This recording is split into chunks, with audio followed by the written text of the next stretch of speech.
In the world of major stock car racing, there are different drivers who rule the series and still rule the series to this day. Frank Kimmel is an 80-time ARCA winner and a 10-time ARCA champion. Richard Petty is the king of NASCAR's Cup Series with 200 wins and 7 championships. Jack Ingram is the king of NASCAR Sportsman Series with 30 career wins as of this episode, and a 2-time NASCAR Busch Series sanctioned champion in terms of Xfinity regulars. And Mike Stefanik with 74 NASCAR Wheel and Modified Tour wins and 7 championships since the series became a NASCAR Modified Tour sanctioned series since 1985. But what do those drivers and Ron Hornaday Jr. have in common? They are all kings of their own stock car series. Ron Hornaday Jr. has been one of the biggest NASCAR Trucks Series veterans since the series was born back in 1995. But what makes Ron Hornaday Jr. the king of NASCAR Trucks Series regulars? Who is he? What has he done to make an impact in this series? On the 67th episode of Racing Stories, I'll be talking about and taking a closer look at Ron Hornaday Jr.'s NASCAR Truck Series career and why I consider him the king of NASCAR trucks. Time to sit back on your flatbed pickup truck while holding onto your tools for Napa, while your truck is carrying your RV from Camping Road, while you're having some Papa John's pizzas and Longhorn tobacco, and haul into this episode of Racing Stories. This is Ron Hornaday Jr., the king of the NASCAR Truck Series.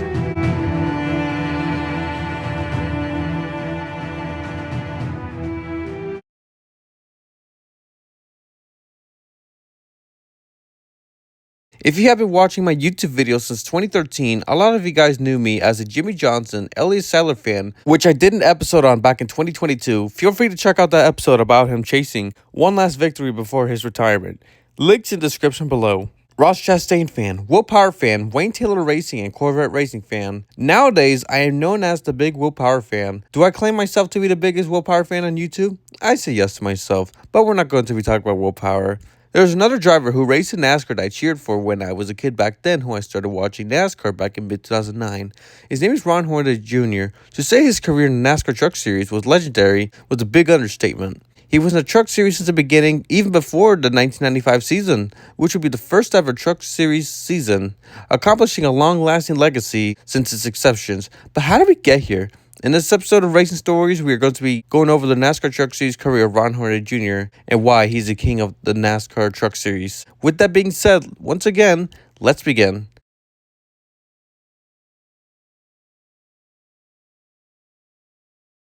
Ronald Lee Hornaday Jr. was born on June 20th, 1958 from Palmdale, California. Hornaday was the son of Ron Hornaday Sr., who made 17 NASCAR Cup Series races between 1955 to 1973, scoring 8 NASCAR West Series wins and winning 2 championships in 1963 and 1964.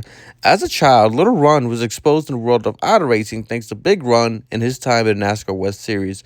Growing up, while not racing, Little Ron was working on a couple of transmission shops and even his father's car dealership. Little Ron would get into racing not only go-karts, but also motorcycle racing, which would also help him get into more racing in the late 1970s. Ron Hornaday Jr. would also get into the world of stock cars. Throughout the 1980s and 1990s, Ron Hornaday Jr. would race at Saugus Speedway, becoming the best driver there. So good, he was good enough to test his skills in NASCAR on the west side.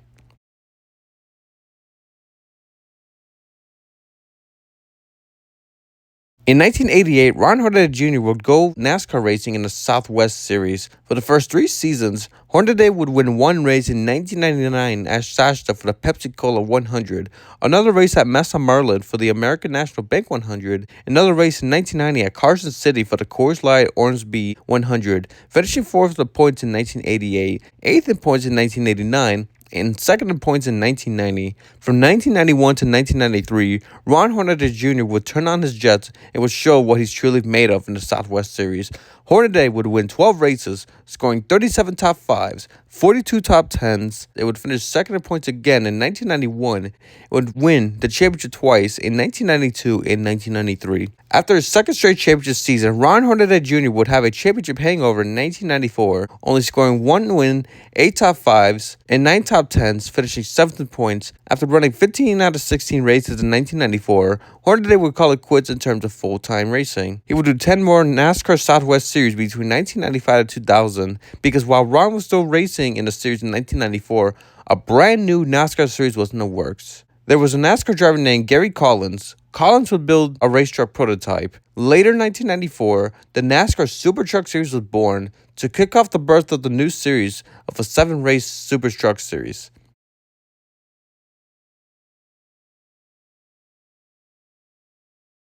On September 24, 1994, Ron Hornaday Jr. would compete in his first ever Super Truck Series race at Tucson Raceway Park for the Super Truck Tucson 20, racing in the number 75 Chevy Silverado for Spears Motorsports, starting as a pole sitter. Despite losing the lead to Gary Collins, Hornaday would lead the third lap, but would take the lead back 13 laps into the race and led the final 13 laps of the race, winning the race by 0.75 of seconds ahead of P.J. Jones. Hornaday would race in 3 winter heat truck races at Tucson Raceway Park, finishing third on the first heat race and a second at Heat 2 and 3. Those races would be his last race racing for Wayne Spears. In 1995, the 4 men named Jim Venable, Jim Smith, Dick Landfield, and Frank Scoops Vessels, who were racing off-road racing enthusiasts, would create the NASCAR Super Truck Series. A new NASCAR Sanction Series was officially born, and Ron Hornaday Jr. was looking for a ride. And 7-time NASCAR Windsor Cup Series champion Dale Earnhardt was looking for a driver for his new NASCAR Truck Series team, which would be the number 16. Benny said, "You're going to get a phone call." Well, long story short, every time I race, remember Larry Naston? He passed away. He was with Mechanics Wear Gloves. Yeah, he was with Mechanics Wear. He was an announcer, radio type deal, every Monday morning. "Ron Hornaday, this Richard Petty. How'd you do this weekend?" It just tried to sound like he was like Richard Petty. Well, driving home, we didn't have cell phones back then. We were stopping to get fuel. We call up the shop, and I said, "We got a phone call." He says, "Yeah, Larry Nassar keeps calling and pretending he's Dale Earnhardt." And we kept hanging up on him. He said, "We're so busy trying to get this car done before you get back to the shop." I said, "Well, I heard Dale's supposed to be calling." He said, "Well, he called 3 times. I hung up on him. I'm sorry." So they always thought it was Larry Naston. So we finally get home. It's an 8-hour drive from Phoenix to where our shop was. And I pull in there and say, "Hey, Dale's on the phone." I said, "Do me a favor, tell him to hold on. I got to go to the bathroom really, really bad." We just drove 8 hours. So I put Dale on hold again. And he says, "Hornaday, this is Dale Earnhardt." I said, "Yes, sir. What can I do for you?"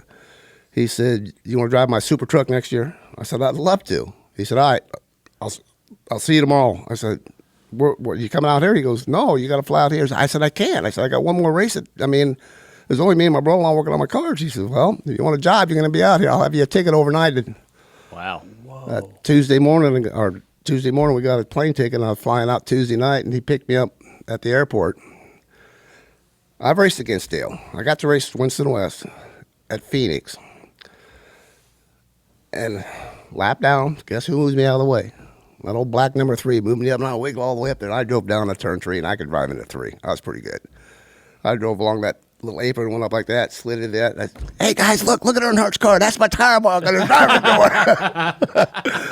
That's awesome. But back in the day, I raced against Waltrip and Schrader and all that stuff when they came out and run the Southwest Tour at Sears Point and all that. So they kind of knew who I was. And I always thought I'd be driving for Waltrip. And it ended up where your dad called me and said, "Cool." So 3 months before the 1995 season started, Dale Earnhardt would hire Ron Hornaday Jr. to race in the number 16 Chevy Silverado with its crew chief, Doug Richards. Ron Hornaday would be sponsored by RCCA Products for the Phoenix race. Action would be the sponsor to Ron for Tucson, Salgas, and Mesa Marin. Papa John's Pizza would be the primary sponsor for the rest of the season.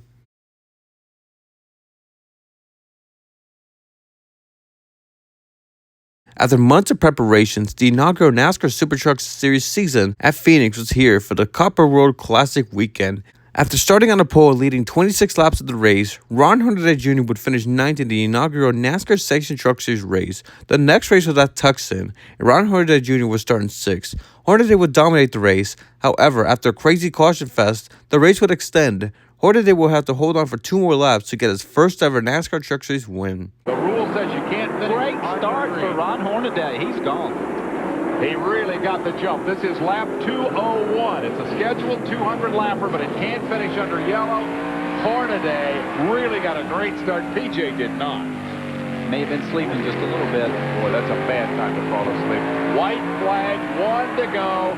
Hornaday's got it when it matters. Sedgwick is underneath Corelli. He spun it. Sedgwick trying to pick up a position. White flag out. Will they throw the checker? Yes. The checkered flag falls on Ron Hornaday.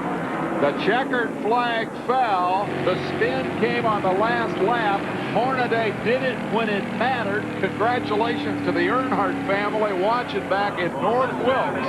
And did we get our money's worth today from the NASCAR Craftsman Super Trucks? Unbelievable stories all the way back through the field. Here comes PJ up to congratulate Hornaday. Thumbs up for both. After leading 103 laps and holding on to the lead after a crazy race, Ron Hornaday Jr. would finally score his first ever NASCAR Trucks Series win at Tucson. After the Tucson win, he would have a 6th place finish in Saugus. However, Ron Hornaday Jr. would be involved in a crash with the number 1 of PJ Jones, number 51 of Kerry Teague in turn 2 on lap 59 after going wide in turn 2 and spun from the 51. Thankfully, he would finish in 6th.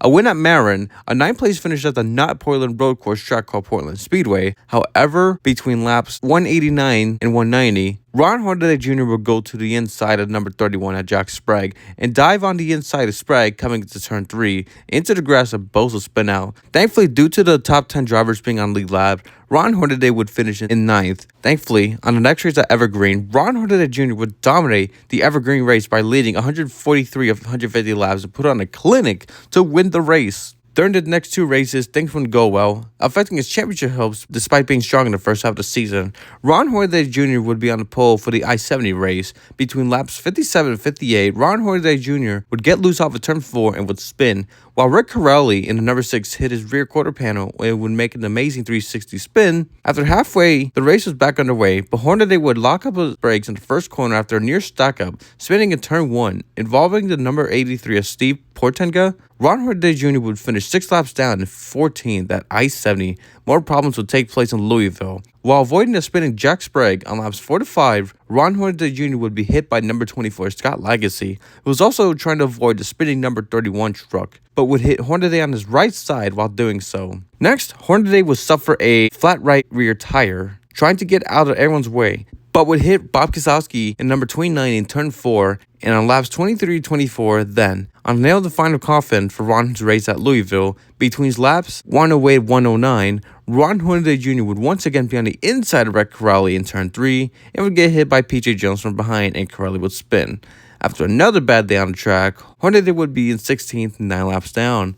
After the past 2 troubling races, Ron Hornaday would finish in 9th. However, for the next 3 races coming to the second half of the season, Ron Hornaday Jr. would have 2 third-place finishes at Milwaukee in Colorado. However, Hornaday would return to victory lane at Topeka. It would be in 4th place in points, 38 points behind Joe Ruttman after 12 races. As soon as Ron Hornaday Jr. had a shot to battle for the title, it would go away once again at the Indianapolis Raceway Park. Hornaday was 3rd before the end of the halfway break, but he would have some problems losing a cylinder, finishing 19th, 6 laps down. Despite winning the Flemington race, his championship hopes would continue to be a day of reckoning. In Richmond, coming into 10 to go, Ron Hornaday Jr. would be in a dogfight for the race lead, as Hornaday would go between the track and apron on the inside of Terry Labonte. However, with 9 laps to go, Ron Hornaday Jr. would go down on Jeff Bouldine's front bumper and spin out, crashing in turn 2, finishing 15th. In Martinsville, Hornaday was having another strong race, was making intense moves, but with 70 laps to go, Ron Hornaday Jr. would move Mike Skinner out of the way in turn 2. Both drivers would be side by side on the backstretch into turn 3, but would never get past Skinner. Ron Hornaday Jr. was up to 2nd, but with 67 laps to go, Ron Hornaday Jr. would be in tight battle against Jeff Boudin and Joe Ruttman. But then Ron Hornaday Jr. would get to the back bumper of Jeff Boudin, and Boudin will spin in turn 2. Hornaday would be black flagged for the race, and he served his penalty, finishing 13th. Despite losing his chances of fighting for the championship, he had 4 races left to keep his 3rd place points position. In North Wilkesboro, Ron Hornaday Jr. would spin turn 4. Despite the spin, Ron Hornaday Jr. would recover to finish in 5th. Luckily for Hornaday, he would dominate the Sonoma race by leading all 40 laps, winning the race and sweeping the road courses race from the 1995 season. In Mesa Marin, Ron Hornaday Jr. was dominating the race by leading 108 laps, looking for his 7th win of the season, but bad luck would once again strike. Hornaday would suffer a right front tire failure between lap 168 to 169. Luckily, a caution would come out for Jimmy Dick spinning once again. Hornaday would try to climb his way back for a better result after his tire issues, but he would once again come down the pit road again due to another tire issue on the right front.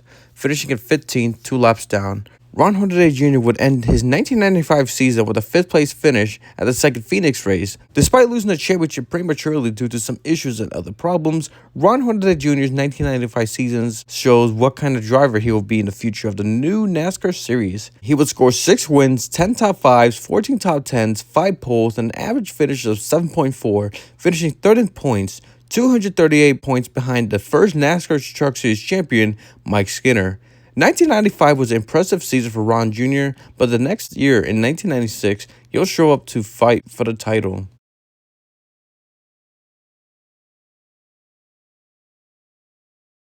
"1996 would be a big year for not only for Ron Hornaday Jr., but also for Dale Earnhardt Incorporated. After losing RCCA, Action, and Papa John's Pizzas as a sponsor after the conclusion of the 1995 season, both Dale Earnhardt Incorporated and Ron Hornaday Jr. would gain a big sponsorship. Napa Auto Parts will sponsor Ron Hornaday Jr. to kick off the 1996 season. Ron Hornaday Jr. would kick off his 1996 season with a 3rd place finish at Homestead and a 2nd place finish at the first Phoenix race. Luckily, the win would come sooner than expected. Ron Hornaday Jr. would dominate the race by leading the final 161 out of 200 laps to score his first win in 1996 at Portland, taking a point lead. After Portland, Ron Hornaday Jr. would hold on to the point lead for the next 5 races until the Bristol race.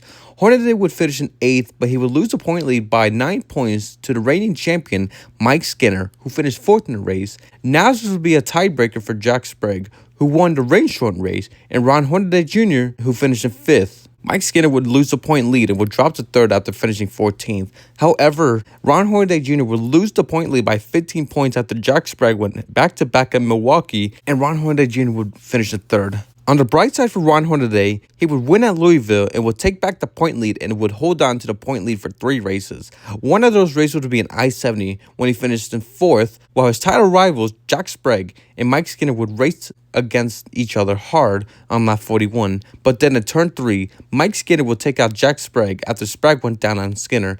But then on lap 121, Jack Sprague would get together with Bob Keselowski in turn 1. Keselowski would spin on the outside wall hard into it, breaking the concrete wall, and he would barrel twice and skid down the track, landing on 4 wheels. Jack Sprague would finish in 14th. 2 races later, Ron Hornaday Jr. would lose the point lead again after Mike Skinner won at Flemington, despite getting into a crash with the number 30 of Jimmy Hensley and number 20 of Walker Evans. While Mike Skinner won the race, he would take the point lead away from Ron Hornaday by 6 points, while Hornaday finished 6th. After winning at Watkins Glen, Ron Hornaday Jr. would hold on to the point lead for the rest of the season. Nothing was stopping Hornaday to hanging on to get his first title. Not even a spin in turn 4 on lap 227 at North Wilkesboro would affect his championship hopes. Ron would win one more race in 1996 at New Hampshire, while Mike Skinner and Jack Sprague were doing their hardest to catch up to Ron in points and even winning 4 of the last 6 races. Ron Hornaday Jr. would win his first ever NASCAR Craftsman Truck Series championship. Ron Hornaday Jr.'s 1996 looked like this. He would win 4 races, 18 top 5s, 23 top 10s, and an average finish of 4.5, his best average finish in his NASCAR Truck Series career, his best season ever in trucks. Before the 1997 season started, Ron Hornaday Jr. would have a new crew chief named Fred Graves, a super modified driver who raced at Oswego and a former crew chief for Jimmy Hensley, replacing Doug Richards. 1997 would be a championship hangover season for Ron Hornaday Jr. It was not a bad or terrible season, it was just not as good as 1996. He would have some bad luck and inconsistent runs for some races. For the first 2 races, Ron Hornaday Jr. would start his season with a crash at Disney. Hornaday was 3 wide, outside number 34 of Toby Butler and number 20 of Butch Miller. Hornaday would lock up in turn 3 to avoid Butler, and Hornaday would crash on the outside wall hard. Hornaday would finish in 30th. The 1997 Disney race would be his first ever DNF in his Truck Series career. Although he suffered a hard crash at Disney, he recovered enough to compete at Tucson, picking up a prescription medicine and took a dose of victory at Tucson, moving up to 19 spots to 11th in points, moving up 2 more spots in points after finishing 6th at Homestead. He would find a way to place himself into the top 5 points for the next 4 races, despite still hanging on the top 5 after I-70. Ron Hornaday Jr. was going a lap down, but then he would get sideways on the start-finish line and crash on the outside wall on lap 44. He would continue to race, but he would finish 22nd. He would finish in 29th at New Hampshire after dealing with mechanical issues after crashing out qualifying. Luckily, he didn't DNF, but he would be 32 laps down. Another race, another disastrous race for Hornaday. In Texas, he would suffer engine issues, finishing 27th. Even though he was on a stretch of bad luck, Ron Hornaday Jr. would at least get a good birthday present. The white flag is out, and Ron Hornaday has one lap to go. Jay Sauter right on the bumper of Rich Bickle. Bickle, the point leader. Hornaday, last year's champion. Down the back, straightaway, no contest. For Ron Hornaday, he will pick up his 12th career win.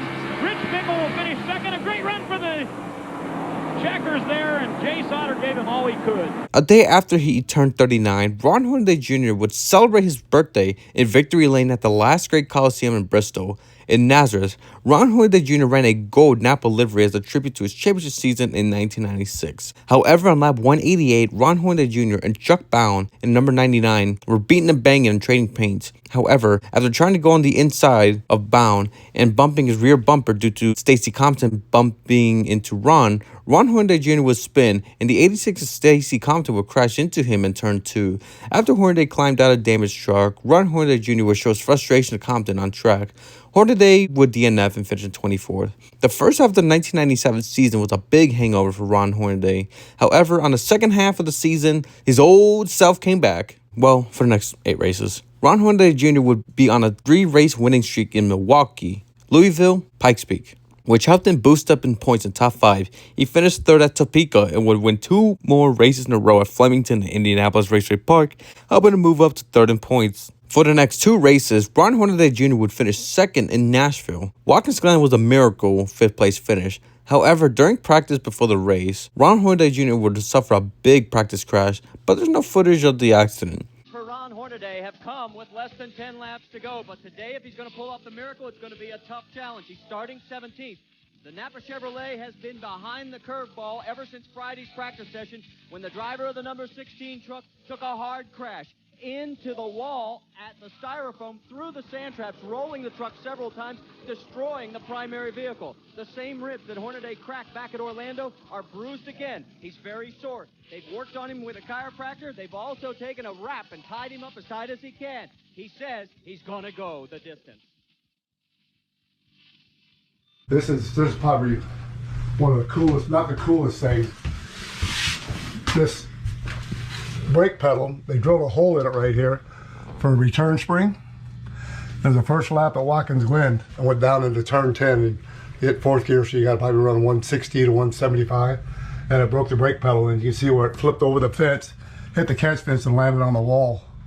So Earnhardt said, "Why'd you guys cut the truck apart?" And then he's seen the pictures of it, and so we had a truck that I've always wanted them to run, a Hutchin and Pagan truck. And Ron and Dick Hutchinson were good friends of mine. They helped me out in California when it came.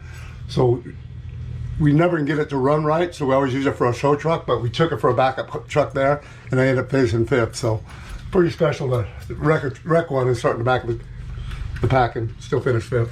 For the remainder of the season, Ron Hornaday Jr. would remain top 5 in points for the season, but for the final 7 races, he would have 4 finishes outside the top 15 and the top 5 and 3 top 10s. In 1997, Ron Hornaday Jr. would have 7 wins, 13 top 5s, 17 top 10s, 3 poles, 5 DNFs, and an average finish of 11.3. What went wrong in 1997? Ron Hornaday Jr. had some bad luck. Even while he was on his way to be a contender, he won 2 more races than 1996. But things just didn't go his way, whether it was his own fault or things were out of his control. However, Ron Hornaday Jr. would come back to his championship hunting ways in 1998, but would have a major rival to race against for the title.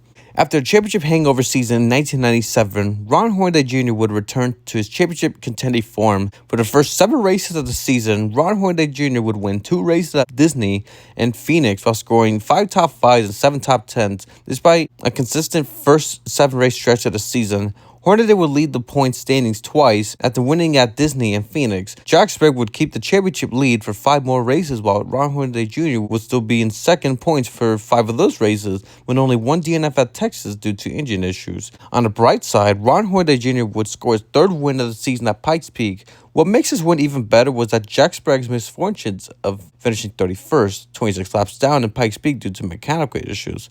The next race was at IRP. The title drama between Jack Sprague and Ron Hornaday Jr. would collide. Here comes Hornaday trying, can't do it. Meanwhile, there is Sensor. I would think the danger for Rush now is that the three fast guys behind. Oh, we got a crash. Hornaday's in the ball.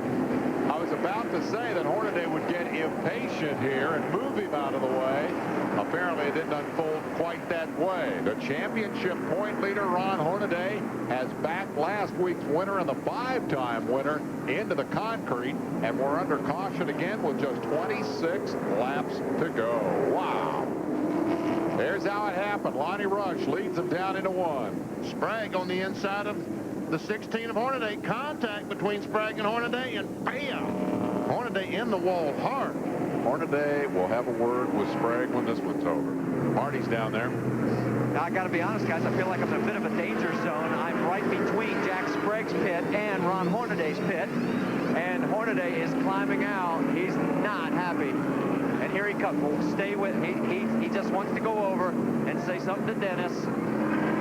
This is not the kind of scene we were hoping for. These guys have been into each other before.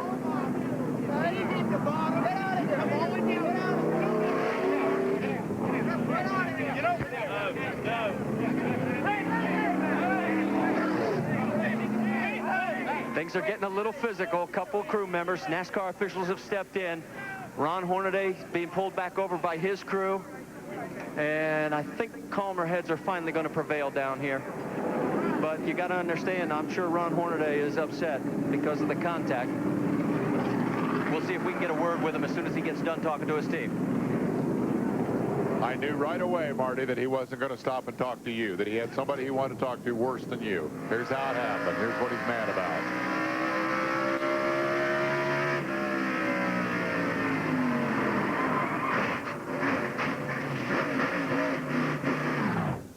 Well, when Sprague looks at the replay, then he can decide whether he should feel guilty. Meanwhile, Hornaday's climbing back in and to fix this truck. Let me go back out there. Ron restart Hornaday on ESPN. A little unhappy here this evening. The championship point leader into the wall. That's Don Hawk, the president of Dale Earnhardt Incorporated, there in the black jacket, trying to calm his driver down before he goes back on the racetrack. Hornaday limping back in. The remains of the truck that led in the championship coming in tonight. It is badly damaged. The last time we saw that look in those eyes was when he got the black flag up at Watkins Glen. Cost him the victory. Okay. Bill Weber's down there to talk to the winner. Well, Jack Sprague has pulled here to victory lane on the front stretch at Indianapolis Raceway Park, takes off the helmet and the straps, puts on the cap, and is about to climb from the truck, and we'll see what reaction he gets from the fans here at Indianapolis Raceway Park. And it is, as you might expect, a mixed reaction. But Jack Sprague is in victory lane, and congratulations from his truck owner, John Hendrick. And a brief conversation, and we'll step in here. And a handshake, and first of all, congratulations on a big win for you. Well, first of all, you know, that I feel terrible about that deal with Ron. I was on the bottom lane. I was underneath him. I don't feel like I did anything wrong yet. You know, I was underneath him. I needed to get a lane. And the GMAC Chevrolet ran awesome. You know, I got to thank GMAC Financial Services and Chevrolet and Quaker State and GM Protection Plan and Rotary Lift and Haas Machinery and everybody involved in this deal, and everybody at Hendrick Motorsports. The guys gave me a great truck. Like I said, I hate I got into it with Ron, but I don't feel like I was wrong. Walk us through that a little bit then, Jack. Tell us from your point of view what happened. Well, I got underneath him coming off 4 here and went down the front stretch, and I was up to his door, and I went into 1 on the bottom in the bottom lane, and he was coming down. I seen him. I got in the brakes, but I couldn't go no lower. I was in the bottom lane, so you know, there's nothing else I could have done. I feel like he should have gave me a lane. And you were, as fireworks explode here at IRP, you were in the middle of it a couple of times, involved with the 29 truck when he was battling for the lead with you. Yeah, the 29 got under me and got into me going in the one same deal, and I about bit it. But, you know, it surely wasn't anything intentional. I think he knows that, but he needed to give me some room, you know. I mean, that's just fair play. And you got the points lead back here tonight. Well, like I said, it's a win and it's great for everybody involved, but it's a little tainted over the situation. And, you know, I surely didn't want that to happen, but I don't feel like I was wrong either. Okay, congratulations. Thank you. That's Jack Sprague, and as you can tell, mixed reaction here from the crowd behind us here on the front stretch at Indianapolis Raceway Park.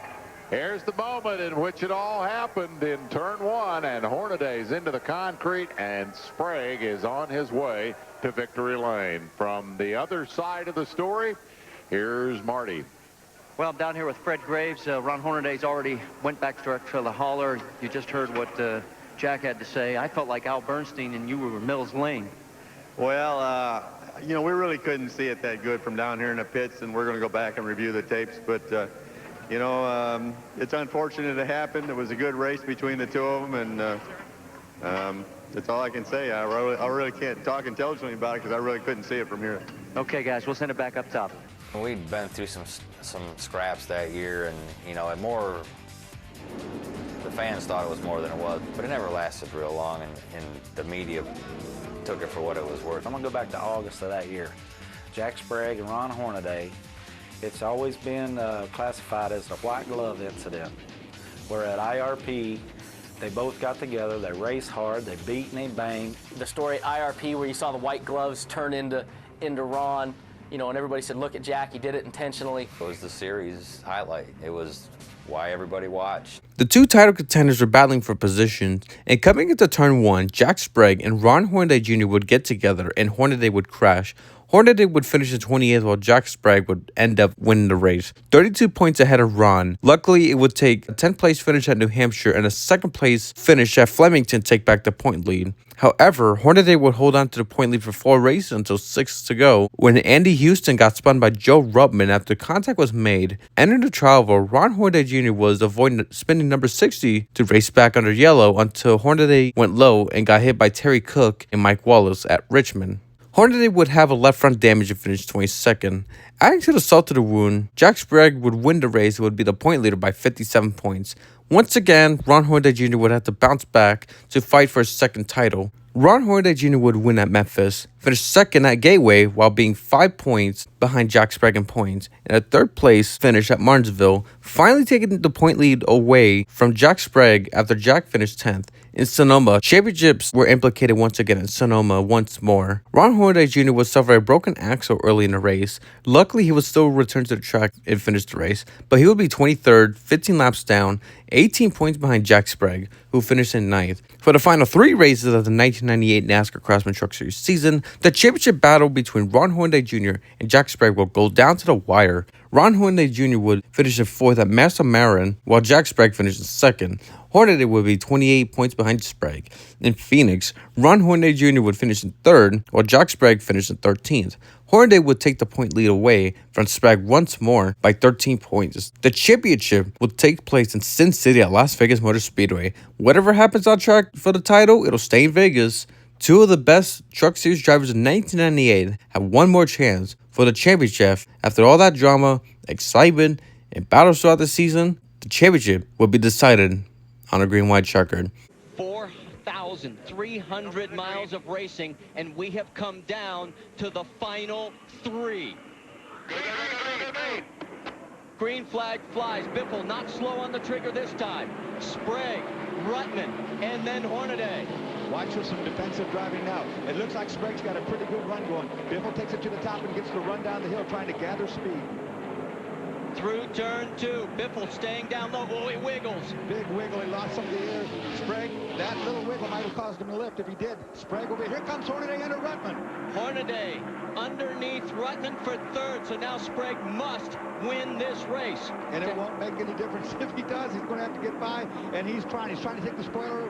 Oh, he doesn't. He gets underneath Biffle right now. Jack Sprague. Oh, contact. Sprague holds on to the spot. He's got a big donut. 1 lap to go. And up in the gray, he's up there throwing a lot of marbles. Right now, Hornaday down. Hornaday can win this race. Hornaday into 2nd. That would clinch the championship for Ron. Sprague. And they're going to make him run with a big speed if he comes up the racetrack. A huge crash. Big crash in turn number 2, but they will race to the checkered flag because it is behind them. So it is now up to Jack Sprague. He has to hope that Ron Hornaday spins it out. Hornaday Hornaday has to do is stay right where he is. It's going to be Sprague's victory. It's over. This thing's over. This is exactly what they had to do. Ron Hornaday wins the championship. Sprague wins the race. Sprague wins the race, but Ron Hornaday wins the championship. Listen to that crew. Oh, man. Third place will go to Greg Biffle. The two of them salute each other. No one could have written a script better than this. Jack Sprague did everything he had to. Ron Hornaday matched him toe-to-toe. Biffle got into Sprague. I don't know how he saved that truck. He did. It was a big hit. Fantastic ending to a great year. As heavyweight championship fights go, look at this, side by side for the fans. That was probably the best heavyweight title fight you could ever dream of, and the emotions. As you see the banner, 1998, our first two-time Craftsman Truck Series champion, and the name on the trophy will be Ron Hornaday. Jack Sprague making his way down onto the infield turf. So is Ron Hornaday. The two trucks coming side by side, perhaps, here. Look at this. Well, they're both right there past the victory. What a show of sportsmanship. High five each other. The two of them. There we go. And the victory donuts for both of them, and they have both earned it. Let's go to Gary Gerald with a man who's got to be just welling with emotion. Man, I tell you, this is my first truck race. I'm welling with emotion. I can't imagine, Fred, what you're feeling right now. Tell us. It's just unbelievable. I can't believe it. Did your heart stop on that last lap? Oh, absolutely. We just told Ron that if Jack got by Biffle, he had to go with him, and he did it. I can't believe it. Well, let's go to Victory Lane and watch your guys celebrate. Unbelievable. Thank you. His first championship, gentlemen, in all the years.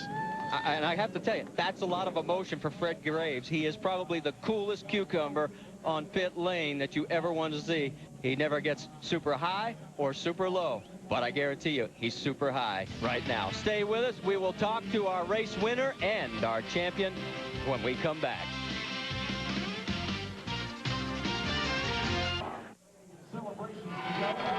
Ron Hornaday, for the second time in his career, has got that championship by the throat. He just came out, he jumped on the roof, pushed the toolbox out of the way on the on-truck camera, and now comes down to the back. And boy, you talk about emotion. The man is feeling it. Oh, high fives everywhere.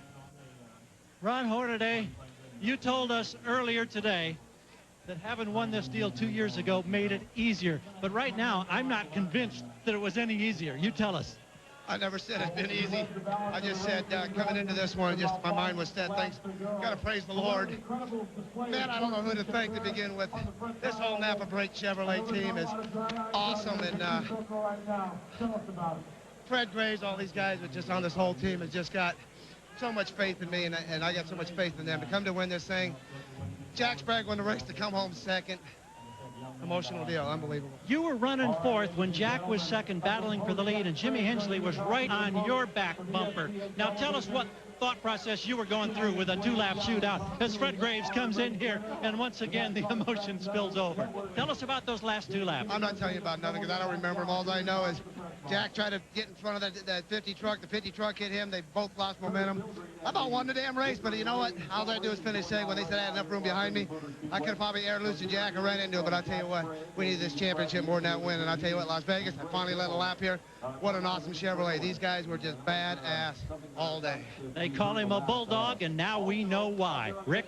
After a dramatic and close fight for the championship, Ron Hornaday Jr. would score his second NASCAR Craftsman Truck Series championship. What a moment to see both Jack and Ron show some respect to the crowd after an amazing fight. In 1998, Ron Hornaday Jr. would score 6 wins, 16 top 5s, 22 top 10s, 2 poles, and an average finish of 7.2. It would finish ahead of Jack Sprague by 3 points in the standings. Now, it was on to 1999. 1999 would be another year of crew chief changes. Sandy Jones, who has crew chief experience in the NASCAR Busch Series and NASCAR Winston Cup Series, would be the crew chief for Ron Hornaday for the season, replacing Fred Graves. As for the 1999 season, it was a rough one for Ron Hornaday Jr. standards. He did start off the season right on the right foot with 4 top 5s and 2 wins in a row at Phoenix and the 100 truck race ever at Evergreen Speedway. After the Evergreen race, he would have a stretch of inconsistent results and a few top 5s and 10s. Despite the inconsistent season, Ron Hornaday Jr. would have 2 DNFs due to crashes at Nazareth on lap 126 involving Jay Sauter, Andy Houston, and Kevin Harvick in turn 1. He would also crash at the Indianapolis Raceway Park along with Kevin Swinski in turn 3 on lap 150. For the final 6 races of the 1999 season, Steve Meal would replace Sandy Jones as his crew chief to finish the season. Thankfully, Ron Hornaday Jr. would finish those final 6 races with 2 top 5s. Ron Hornaday Jr.'s 1999 season was a struggling hangover season with just 2 wins, 7 top 5s, and 16 top 10s, 1 pole, and 2 DNFs with an average finish of 10.9, finishing 7th in points. Honestly, there's just not a lot to go over compared to the previous 4 seasons. What's unfortunate about the 1999 season was that this was the final year of Dale Earnhardt Incorporated's NASCAR Trucks Series program after 4 years.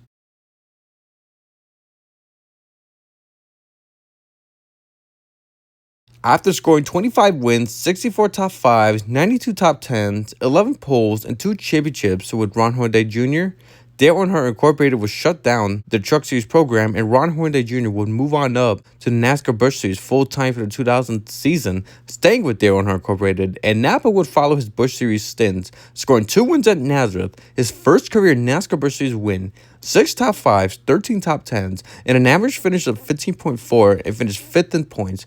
After 2000, Ron Hornaday Jr. would not return to Dale Earnhardt Incorporated at all in favor of Michael Waltrip, and Napa would go sponsor Mikey while Dale Earnhardt shut down his Busch Series team. He would finally go Winston Cup Series racing full-time in 2001, racing for his hero, A.J. Foyt, replacing Mike Bliss to race in the number 14 Conseco Pontiac Grand Prix ride.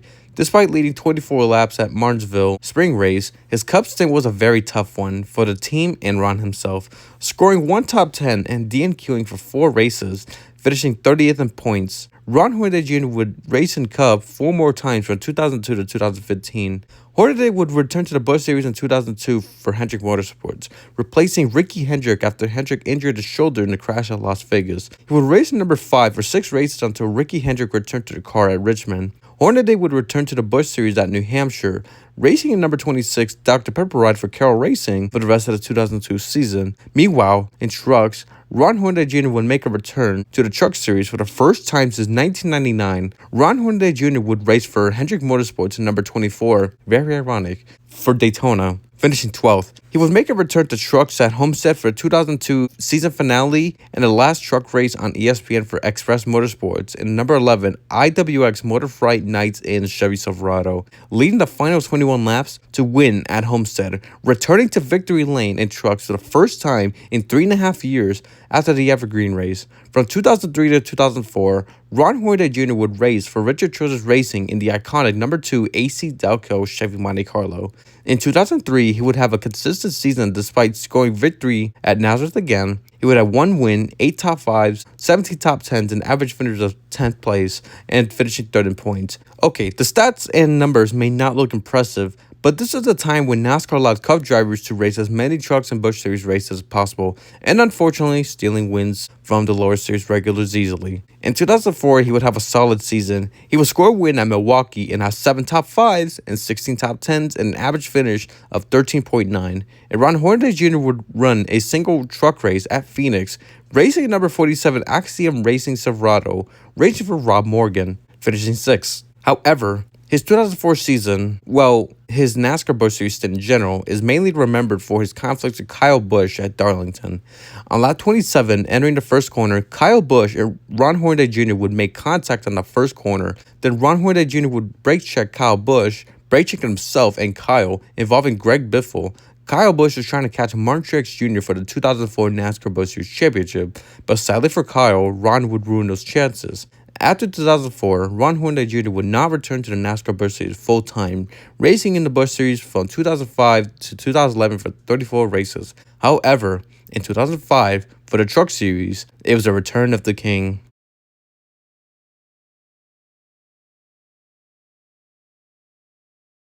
To celebrate the 10th anniversary of the NASCAR Craftsman Truck Series, a familiar face would make a return to the Truck Series. Kevin Harvick Incorporated would hire Ron Hornaday Jr. to race in a number 6 GM Goodwrench Chevy Silverado for the season. His first full season in trucks since 1999, it would have Wally Rogers as his crew chief. Ron Hornaday Jr.'s 2005 season would be a rough start. Just before halfway to the Daytona race, Ron Hornaday Jr. would be involved in a big win in Turn 4. Hornaday would continue to race for a bit until he called it a night, finishing 26th at Daytona after running 67 laps. Despite the Daytona DNF, the return was not all doom and gloom. He'd bounce back to finish 8th at Fontana, bouncing him all the way from 26th to 12th in points. But on the next race at Atlanta, oh baby, it was an exciting way to return to form in the series. Folks, remember Bobby Hamilton won this race last year after going a lap down with engine problems. He went a lap down tonight. He could do it again. Bobby Hamilton almost laying back as the green flag flies. Bobby spun the wheels there. As soon as he jumped in the throttle, he spun the wheels. That's going to allow Bobby Labonte to pull away by about 8 or 10 truck lengths. But he is right on the back of Hornaday. We could see a pass for the lead here at the end, just like we did a year ago. Look at the tremendous run. Bobby Labonte's getting off turn 2, driving right up on the back deck lid of that truck. Drives around the outside. Ron Hornaday on the inside. Bobby Labonte coming up behind him as they go across the start-finish line. The white flag flies. 1 lap of racing to go. It's a tailgate. He stays up on the back tailgate. And they're racing to turn 1 that way. Bobby staying on the outside. He knows Ron. Look at him. He's pulling up beside him, it looks like. Ron Hornaday on the inside as they go down the backstretch. Here comes Bobby Labonte on the high side. It's Bobby Labonte trying to get by Ron Hornaday as they go to 3 and 4. Ron drives it down in the corner. As they work their way through 3 and 4, they're side by side coming out of turn number 4 on the high side. Bobby Labonte, they hit again. It's Bobby Labonte and Ron Hornaday. Ron Hornaday goes across the start-finish line just inches in front of Bobby Labonte. How could this race have been better than last year? And I think it was. I can't believe it. We got it. I think we got it. Oh, we got a crash on the first straightaway. I think you got it, Hornaday, by about 6 inches. He said 6 inches. Thanks for the pit stop. Our clock says 8 1/1000ths of a second. And he was sideways doing it. That truck was out of control and his foot was flat on the floorboard. And just like that, another classic Atlanta finishes took place. One of them Atlanta finishes took place. Ron Hornaday Jr. beat Bobby Labonte by 8 1/1000 of a second. Atlanta would be his only win in 2005. He could have won 2 races at Memphis, but, let's just say it was a bonkers race. He doesn't want to miss one right here. The green flag flies. It's a green-white checkered finish for the NASCAR Trucks Series. And Ryan gets cut in a great start. Didn't get too far out in front of the 38 of Brandon Witt, though. Witt trying to hang on as they go down the backstretch. Next time by, it'll be the white flag. As they come out of 3 and 4, Ron Hornaday will see the white flag 3/4 of a mile to go. You see the 77 car go around the 46 on the outside of turn 3 and 4. And we have a spinner. Spinner in turn 3. It's Jimmy Spencer spinning in turn 3 and 4. That creates smoke, but will it bring out the caution? As far as we know, it will not. And so, Ron Hornaday will try to hold on, but Hornaday has problems in the smoke. He gets spun around. The 38 comes by him, and it'll be Brandon Witt taking the checkered flag. Unbelievable. Ron Hornaday slowed in the smoke, gets into the wall, and now he's going to back across the start-finish line. And when have you seen that? Nope, not quite backing across. He will pull across forward. Unbelievable as Ron Hornaday gets spun around with the smoke in turn 3 and 4. He gets turned into the wall. Brandon Witt drives right by and takes the checkered flag. Unbelievable. I think you never know on these green-white checker finishes. Brandon Witt, what a terrific job. He ran well all night. You hate to see Ron Hornaday have trouble like he did right there on the last lap, but Brandon Witt, what a big win for him. That will be another major highlight of his 2005 season. For the rest of the 2005 season, Ron Hornaday Jr. would have a pretty good and consistent season with 1 win, 7 top 5s, 13 top 10s, 1 pole, an average finish of 11.6, and a 4th place points finish. 2006 would be yet another season of changes for Ron Hornaday Jr. and his Truck Series career. Hornaday's truck will be renumbered to the number 33, while Roush Racing took the number 6 for Mark Martin. Throughout the majority of the 2006 season, Ron was sponsorless and dealt with constant crew chief changes. For the first 4 races of the 2006 season, Chris Rice would be his crew chief. In Daytona, on the final restart of the race, Kyle Krislav for Ron Hornaday Jr. would crash nearly at the start-finish line, ending the race, and Hornaday would finish in 20th. In Fontana, Ron Hornaday Jr. would serve his penalty on lap 30 due to running too slow. Later on in the race, Hornaday would suffer some carburetor problems. He would still return to the track, finishing 32nd, 8 laps down. In Atlanta, Ron Hornaday Jr. would finish in 20th, 1 lap down, in a 14th place finish at Martinsville. After Martinsville, Chris Rice was fired as Ron Hornaday Jr.'s crew chief. There was just no chemistry between Chris Rice and Ron Hornaday. After the departure of Chris Rice, Kevin Harvick Incorporated would hire KHI Director of Competition Stacy Johnson as his interim crew chief, starting in Gateway. Despite spinning out Steve Park, Ron Hornaday Jr. would finish at 15th. The first 5 races of the season were a rocky start. However, things would start to get better for a lot of things. Ron Hornaday Jr. would finally get a sponsor, starting at the Charlotte race. Cystic Fibrosis Foundation would join KHI and sponsor Ron for 3 races. He would start off that short relationship with a 5th place finish at Charlotte. Ron Hornaday Jr. would dominate in 18 caution fest by leading 131 laps and finally returned to victory lane at Mansfield. 6 races later, Ron Hornaday Jr. would lead the final 22 laps to score his second and final win of the 2006 season at Kentucky. For the rest of the season, it would be an up and down stretch. Only 4 top 5s in the final 12 races of the 2006 season. On the financial side, Allstate Employer Services would sponsor Ron for 8 races, and RoadLoans.com would only sponsor him for the second Texas race and would have Wally Rogers as crew chief for 5 races. Ron Hornaday Jr. did manage to get into the top 5 in points after scoring a 3rd place finish at IRP, but he would lose after crashing in turn 1 at Nashville on lap 113, which unfortunately there's no footage of because the 2006 truck race at Nashville only has the final 2 laps of the race on YouTube.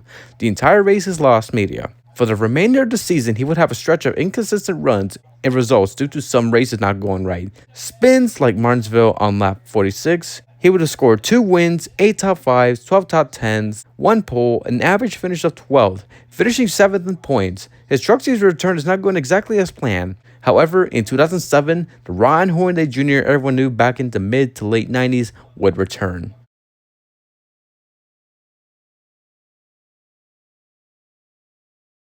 2007 would be a much better way to start the season. Kevin Harvick Incorporated would hire Rick Wren, who's been on the crew chief role since 1990 for various Busch and Cup Series drivers, to crew chief Ron Hornaday Jr. after being Johnny Benson's crew chief since mid-2005 for Bill Davis Racing. Allstate Employer Services would return to KHI to sponsor Ron Hornaday. For the first 5 races of the season, he would have a consistent start to the 2007 season with the best finish of 2nd at Fontana and 4 top 10s with the worst finish of 11th at Atlanta. After 5 races, Camping World would sponsor Ron Hornaday Jr. for not only for the rest of the season, but also the 2008 NASCAR Classics Trucks Series season. As soon as the deal began at Charlotte, Ron Hornaday Jr. would dominate the race by leading 98 laps and would win at Charlotte, helping him move up to the top 3 in points after being top 10 in points before the Charlotte race. For the next 12 races, Ron Hornaday Jr. would score 3 more victories at Dover, IRP, and New Hampshire. He would climb up to 2nd in points at Mansfield and would hold that position until Gateway, where he finished 2nd, and Mike Skinner, who had a 92-point lead before Gateway, leaving Bristol,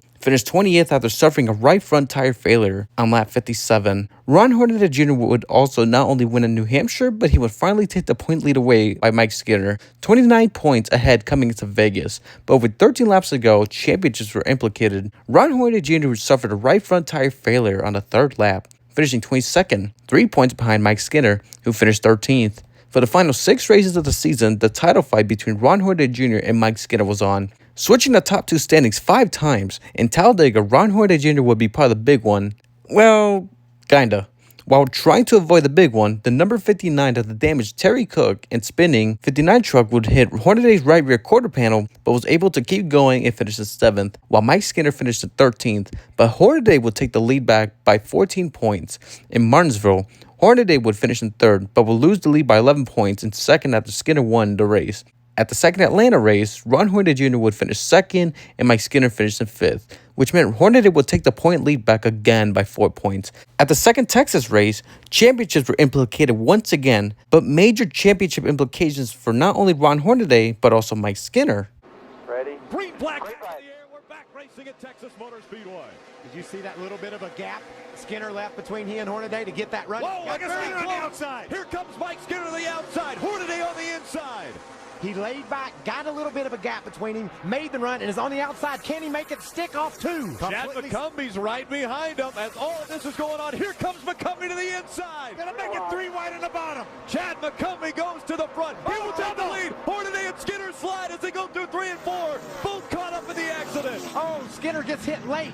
Hornaday and Skinner both got hit in this accident. Unbelievable. Those two got into each other as Chad McCumbie made the pass on the inside. Caution has come out once again. Look at all of the damage to the numerous trucks involved.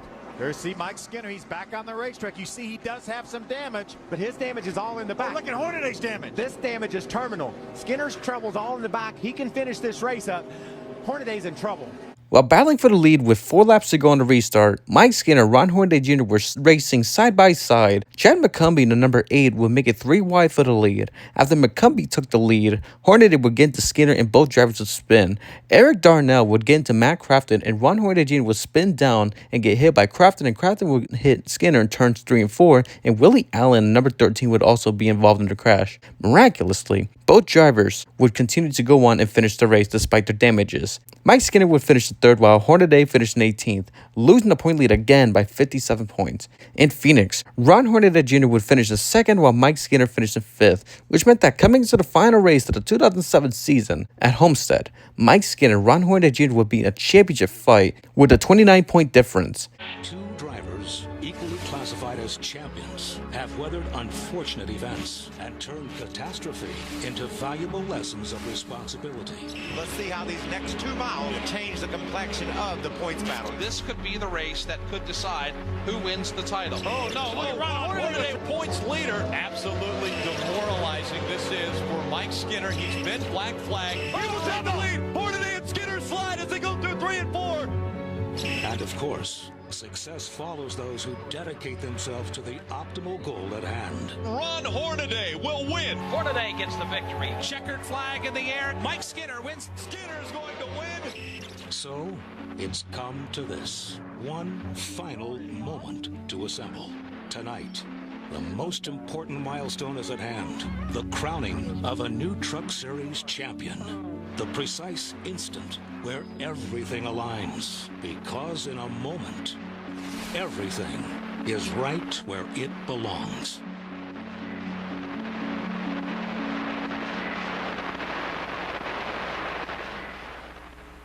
Ron Hornaday Jr. needed to have the best night and no problems and hope for Mike Skinner to have a bad night. Fortunately for Ron, that was the case.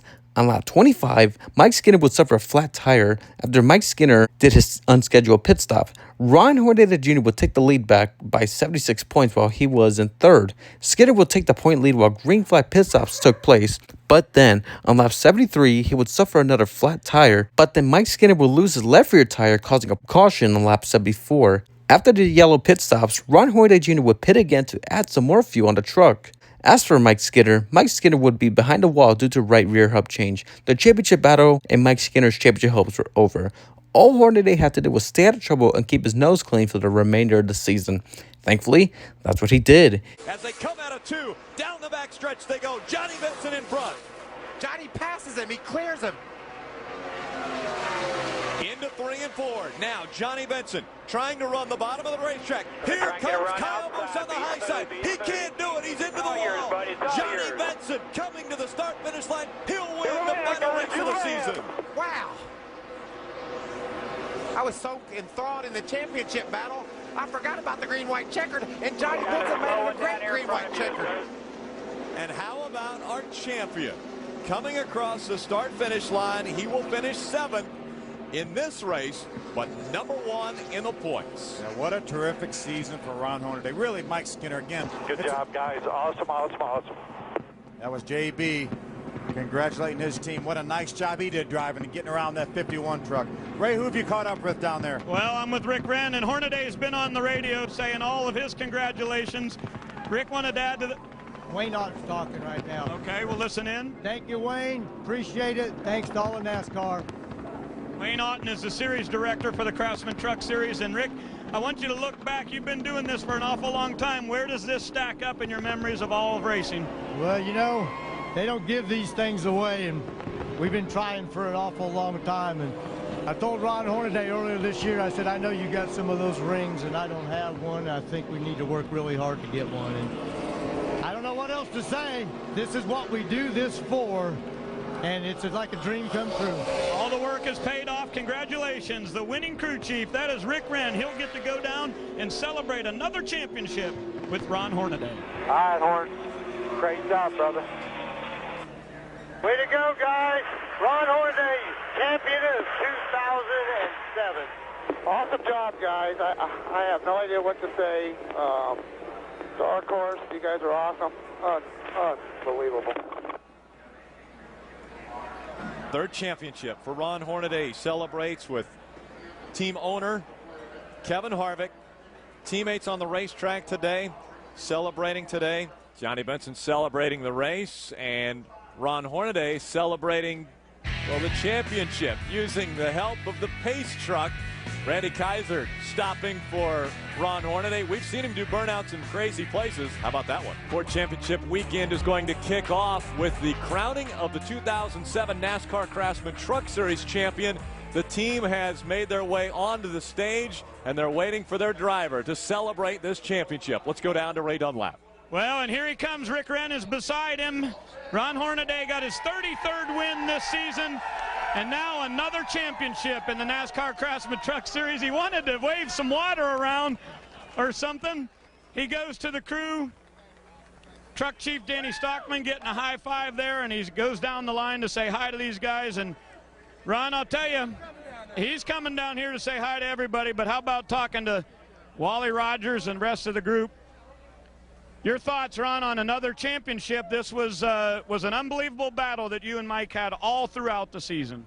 Ha-ha, Jack Sprague, I tied with you now, and I got more wins, though. But I got to think, first of all... And he'll be your teammate. Wally right here started this whole deal at Kevin Harvick Incorporated, and he got moved to the Busch side. Rick Wren, everybody camping world, RVs.com, Chevrolet. Man, RCR, I got to thank them. Each week they're just getting better and better, helping us out, and these things just live. Knock on wood. Man, I don't want to say it. Hi, Pop. Love you. We did it. Hopefully I can get you down here. Just, darn, when I seen Mike do that, I was like, what do you do? You know, I didn't see a tire rubbing or anything, and hate to see it for Mike. But you know what? This is it's the only way one of us are going to win this thing, and what a great year. If I didn't win it, you know, I'd like to have seen Mike done it, but this whole Camping World Chevrolet has done it, and it's all to do to Kevin and Delana Harvick and all these Camping World guys right here, every one of them. Hopefully they all made it down here because this is awesome. When you look back on this season, Ron, what would you say has been the highlight of the year? Everything. Coming to the racetrack with a truck like we've got every weekend, and these guys done an awesome job with a Chevrolet truck, and I just really... I think the whole change was when Camping World come aboard with, I won a lot of races in that blue and yellow, and it comes back right now. So it's pretty cool. Jack Sprague comes over to give us a little shower. Congratulations. Today? We will have the official crowning here in just a little bit, so stand by. Thank you. All right, Ron Hornaday, the champion. Let's check back in with Chris Devoto. It's taken 25 races and thousands of miles to decide who the champion is, and now we're about to crown officially our champion, Ray Dunlap. Well, he gets a hug from Delana Harvick. And, Ron, if you'll step in here right now, I'd like Mike Helton, who is the president of NASCAR, to give you a congratulations on another championship. Ron, on behalf of all NASCAR, congratulations, buddy. You and Kevin and Delana made it really exciting this year, and we're proud of you. We're looking forward to celebrating with you at the banquet coming up pretty quick, and couldn't tell you how proud we are having you back as our champion and all you've done to build the Truck Series and make it exciting and a lot of fun to enjoy and to watch. Thank you. Thank you, Mike. We appreciate that. You'll get a chance to talk here in just a moment because I want Scott Howard to come in here. Scott is the manager of brand and sponsorship for Sears Craftsman, and you got a nice little something you'd like to present, I'm sure. I do. Ron, on behalf of all of the people that work at Craftsman, congratulations on your third NASCAR Craftsman Truck Series championship. Great job. And he's got the hat on right here, and now he gets the hardware.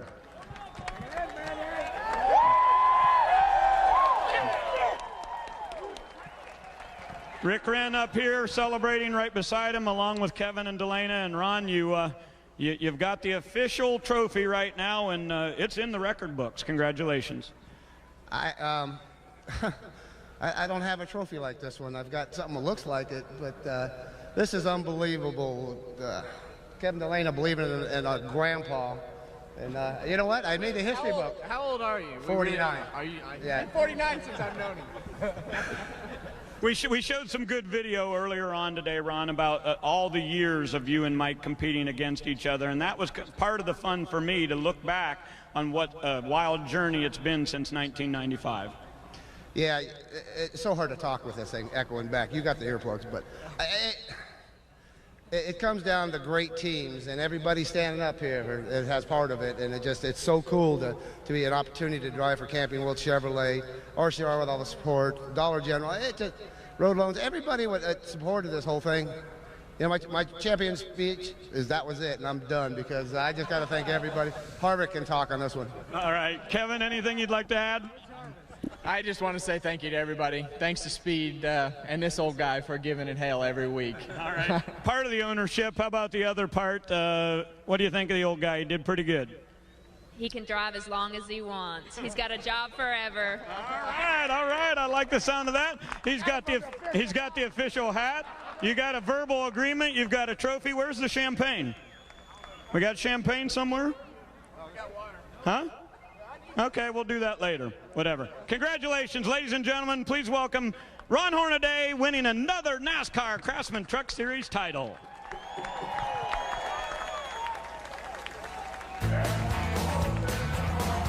The battle between two veterans, 50-year-old Mike Skinner, 49-year-old Ron Hornaday. Hornaday winning his third championship in 2007.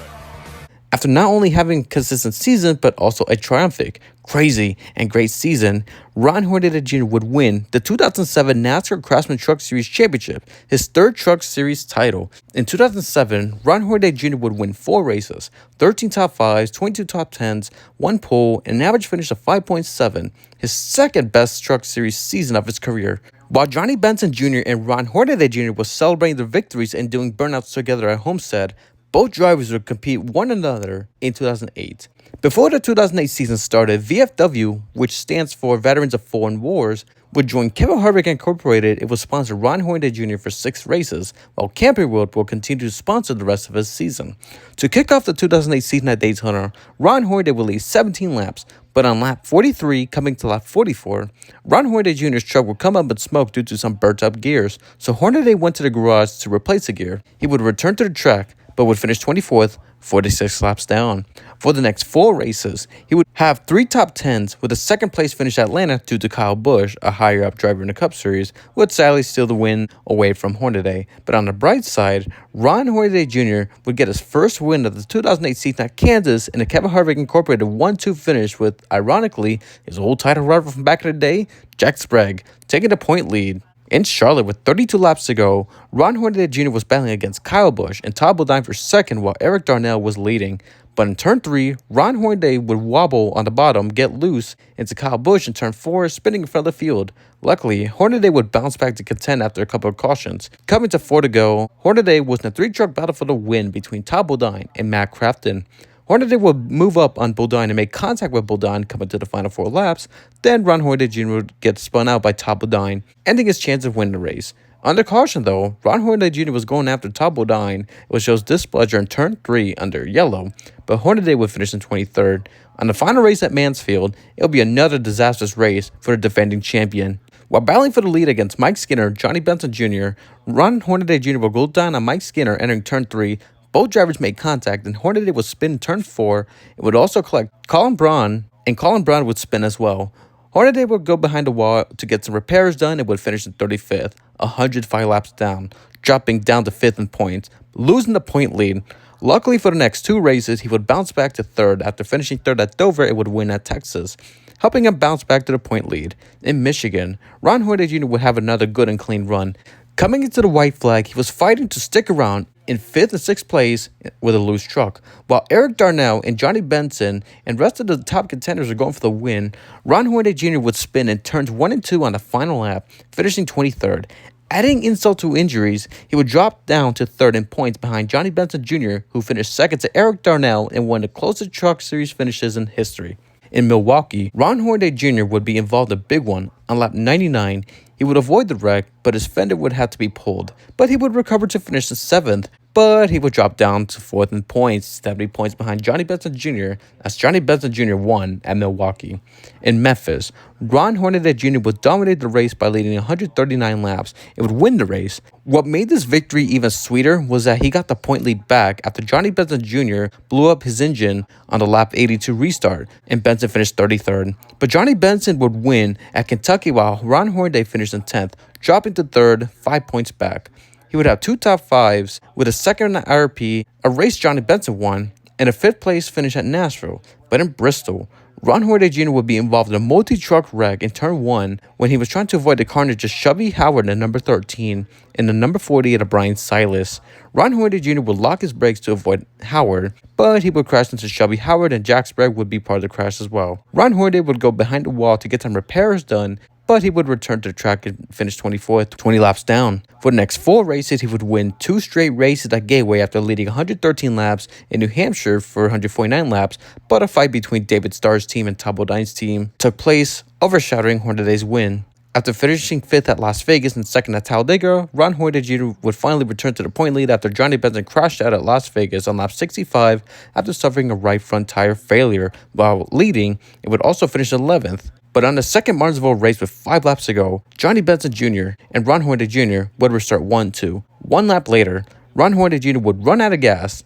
Fortunately for Benson, NASCAR kept the race going, and Ron Hornaday was forced to see Johnny Benson not only win at Martinsville, but would drop back to second in points, 65 points back, finishing 29th. For the final 4 races of the 2008 NASCAR Craftsman Truck Series season, Ron Hornaday Jr. would have to clutch and get not only close to Johnny Benson Jr. in points, but also top him in the standings and crown his 4th championship. In the second Atlanta race, Ron Hornaday Jr. would once again get beaten by yet another higher-up driver in Cup, but this time it was his teammate Ryan Newman. But he would be 31 points behind Johnny Benson Jr., and Benson finished 7th, and Hornaday would win at the second Texas race, 6 points behind Johnny Benson Jr., who finished in 3rd. The race was at Phoenix. The duel in the desert between the number 23 and the number 33 was still going. Both drivers would have a 6-point deficit coming to Phoenix, another close battle for the championship. But then, at the start of the race in turn 3, the Wild Wild West would have a wild shootout. The pace truck is off the racetrack. Now the field is in the hands of Hornaday. The green flag will go in the air, and we are underway with the Lucas Oil 150.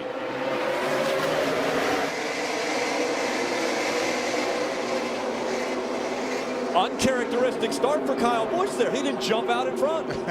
Well, it's not over yet. This lap isn't done. He's able to hang on that right rear quarter panel, Phil. He's up beside Ron Hornaday going down into turn 3. It's very difficult to keep your truck up under you when you've got another truck on. Problems already. There goes Ron Hornaday. He turns around. Into the wall he goes. The left front of the truck. And problems with the 71 getting into him as well. Johnny Benson got a piece of that. He got a piece of Ron Hornaday. Johnny Benson, yes, on the right side of that truck, more damage. These 2 trucks separated by just 6 points, and they didn't even make it to the start-finish line for lap 1. I'm telling you, how reminiscent of that is a couple years ago when Johnny Benson and Mike Skinner, look at all the damage on this VFW Chevrolet. Johnny Benson got away with it. He drove off, got some tires, and came through the field to win the race. Ron Hornaday is done. This truck's got to go to the garage area for a lot of work. It's torn up severely. He will be behind the wall possibly for the majority of the night. I told you when they went down into turn 3, a key moment on that lap was when they exited turn 2. Kyle Busch hung right there on Hornaday. Made Hornaday try to drive the bottom when he got to turn 3, and that's hard to do. Tires are cold. You're pitching your truck down. Next thing he knows he's spinning out. In turn 3, Ron Hornaday Jr. would slide up on Kyle Busch and spin up in turn 3. Sliding down, it would get slammed by the number 71, a Mansfield winner, Donnie Leah. Johnny Benson Jr. would try to avoid the big one, but he would get hit by Hornaday's rear end, suffering right side damage, as Ron Hornaday Jr. had a lot of damage. But the championship was still on, and Ron Hornaday Jr. number 33 team never gave up. They made some repairs and returned to the track, finishing 25th, 34 laps down. But he would close in on Johnny Benson by 3 points in the standings. But how? While Ron Hornaday Jr. stayed out of trouble for the rest of the race after that big one, Johnny Benson Jr. was dealing with more problems. On lap 87, Johnny Benson Jr. would get into number 7 at TJ Bell and would crash in turn 1. Then on lap 129, Johnny Benson Jr. suffered a right front tire failure and would crash into the second turn wall. He continued to race, but with 14 laps to go, Johnny Benson Jr. would once again have a right front tire failure. This time, he decided to call it quits. Finishing 26th, despite a bad night for both drivers, the title fight was almost over at Homestead. Johnny Benson, 3 in a row from Milwaukee. A big jump for Johnny Benson of the championship point standings. He comes to the line, picking up the victory. He led the most laps, and he wins at New Hampshire. What a dominating performance for Ron Hornaday. Problems with Johnny Benson. He gets into the wall. Not only was he your race leader, he is your points leader, but that could change tonight. Huge complications now for Ron Hornaday, looking to repeat as champion. Johnny Benson will win the Built Ford Tough 225. Coming out of 4, across the start-finish line, Hornaday wins at Texas. Oh, Hamilton already. There goes Ron Hornaday. He turns around. Into the wall he goes. Oh, Johnny. Oh, no, Johnny's in it. Johnny Benson gets involved in this one once again. Let me go to the garage right here. Over 24 races, countless moments have developed to bring our contenders within 3 points of each other. What happens next for one driver will mean the world.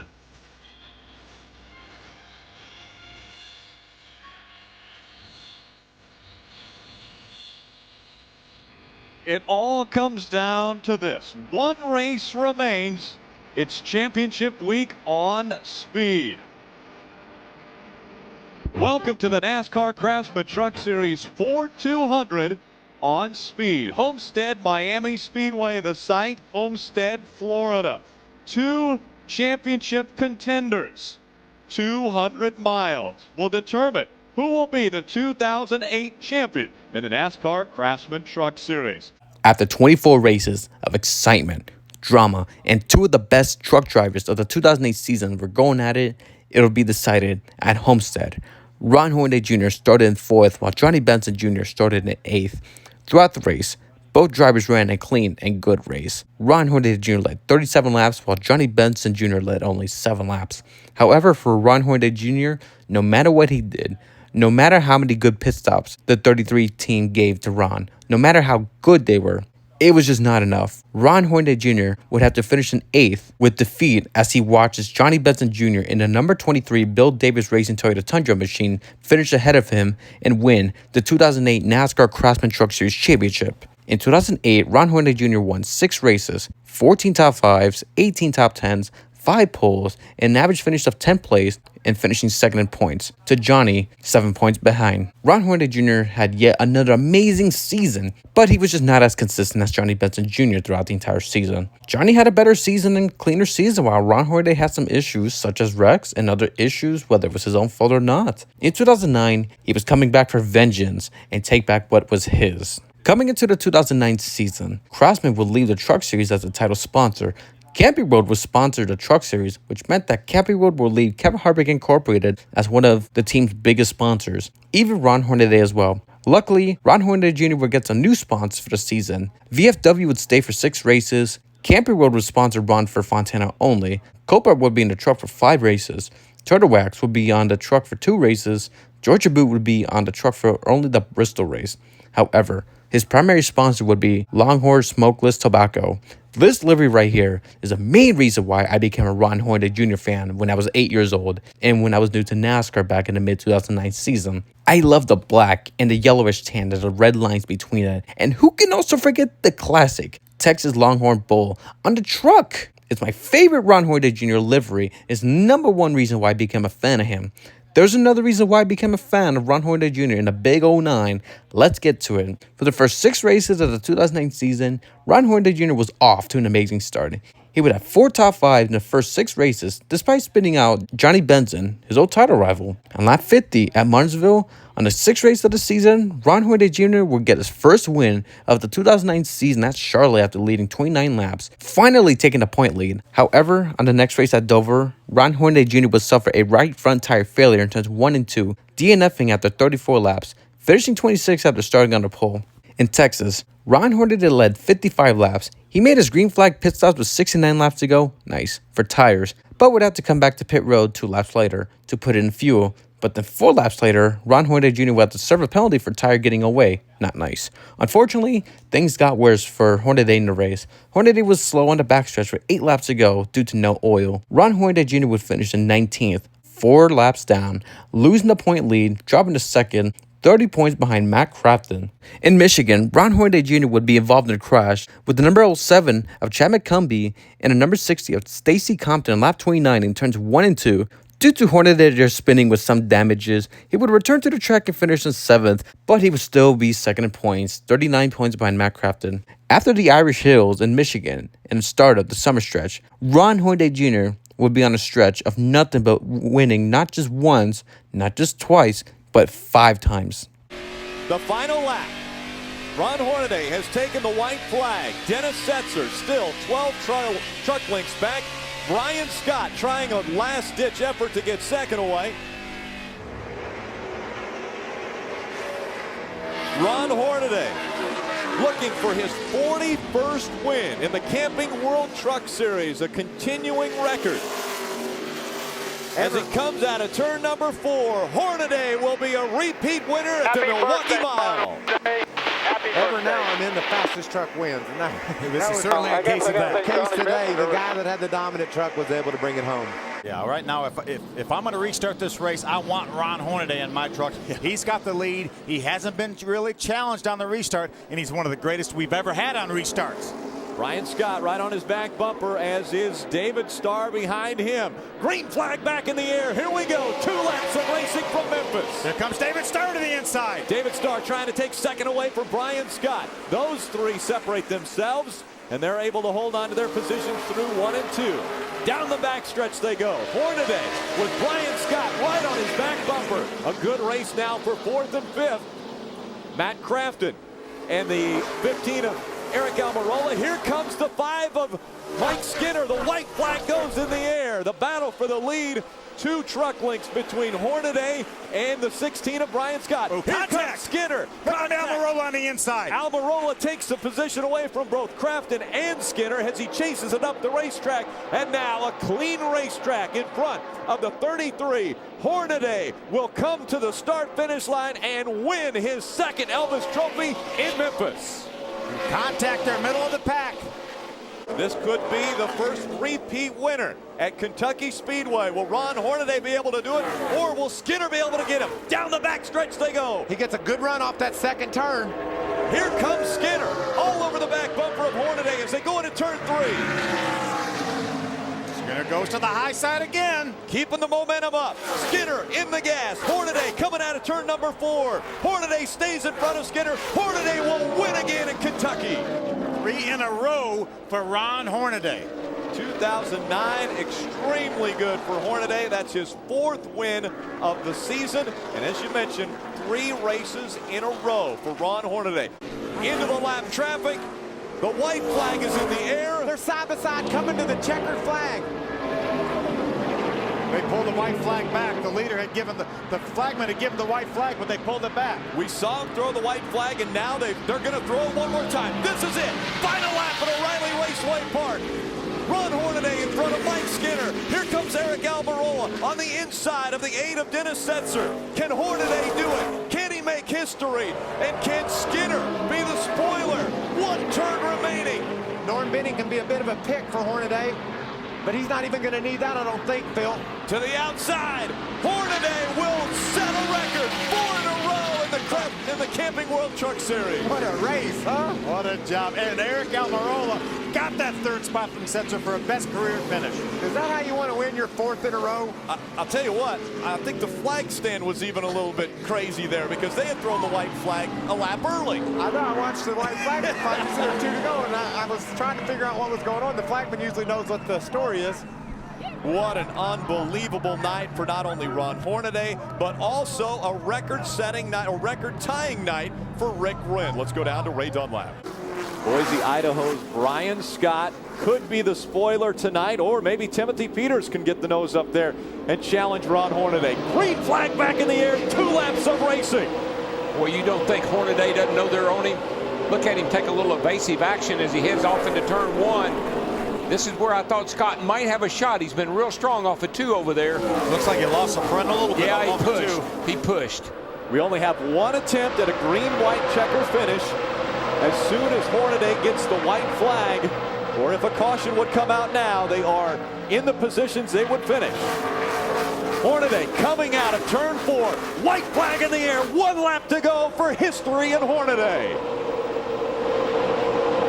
This is big, folks. This has never happened before. You love seeing something. You love seeing athletes accomplish things that no one else has ever done, and that's what's fixing to happen with this 33 truck. They can go another mile. And for Rick Wren, too, all-time winner in the Truck Series is a crew chief if they can hold it off another corner. They continue to battle for 3rd. Colin Brown on the inside, Timothy Peters on the outside.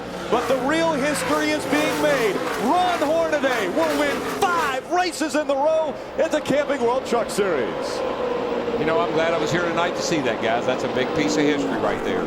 First time in NASCAR since 1971. Joins the likes of Richard Petty, Bobby Allison. They were the last to do it in 1971. Ron Hornaday, Rick Wren will be heading to victory lane for the 5th consecutive race. Got to tip your hat to Kevin Harvick, to Rick Wren, and to everybody that works on this truck. You got to have something to win those 5 races in, and they've given him a mighty fine piece. A 5-race winning streak, ladies and gentlemen. Such a Ron Hornaday Jr. thing to see in a Truck Series, helping him in points. Oh, and for the 2nd time in his Truck Series career, Ron Hornaday Jr. would win on his 51st birthday at Milwaukee. I mean, at the Bristol 97 race, he did win that race, but it was like a day after his birthday. But in this one, he won it on his birthday.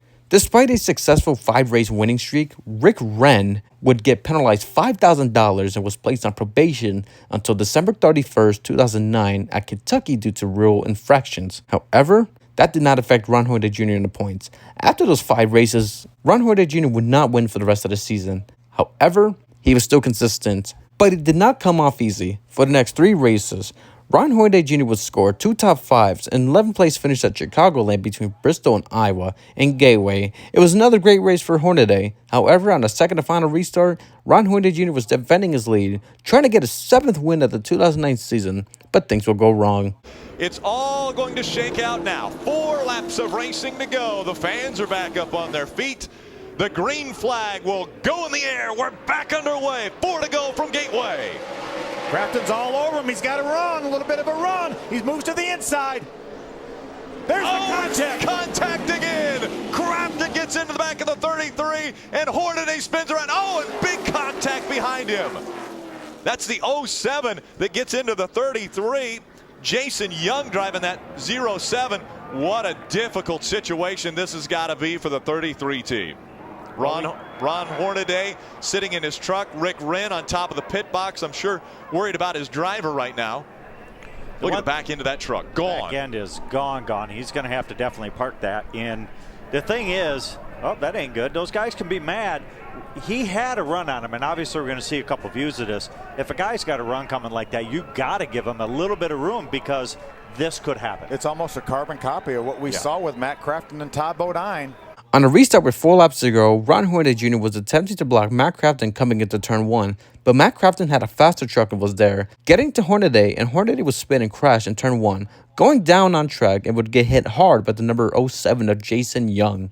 Matt Crafton would get black flagged after the incident, and Ron Hornaday Jr. would finish in 17th. Luckily for Ron, he would keep the point lead for the remainder of the season. He'd score 2 top 10s for the next 3 races, but he would be involved in a big one at Talladega with 4 laps to go. At this point in the season, all Ron had to do was show up for the final 3 races, a 3rd in Texas, in Phoenix. He had a huge point lead. After James Buescher crashed with 5 laps to go, coming into the restart, all Ron had to do was finish the race, and he would get his championship early. White flag in the air, 1 mile to go from Phoenix.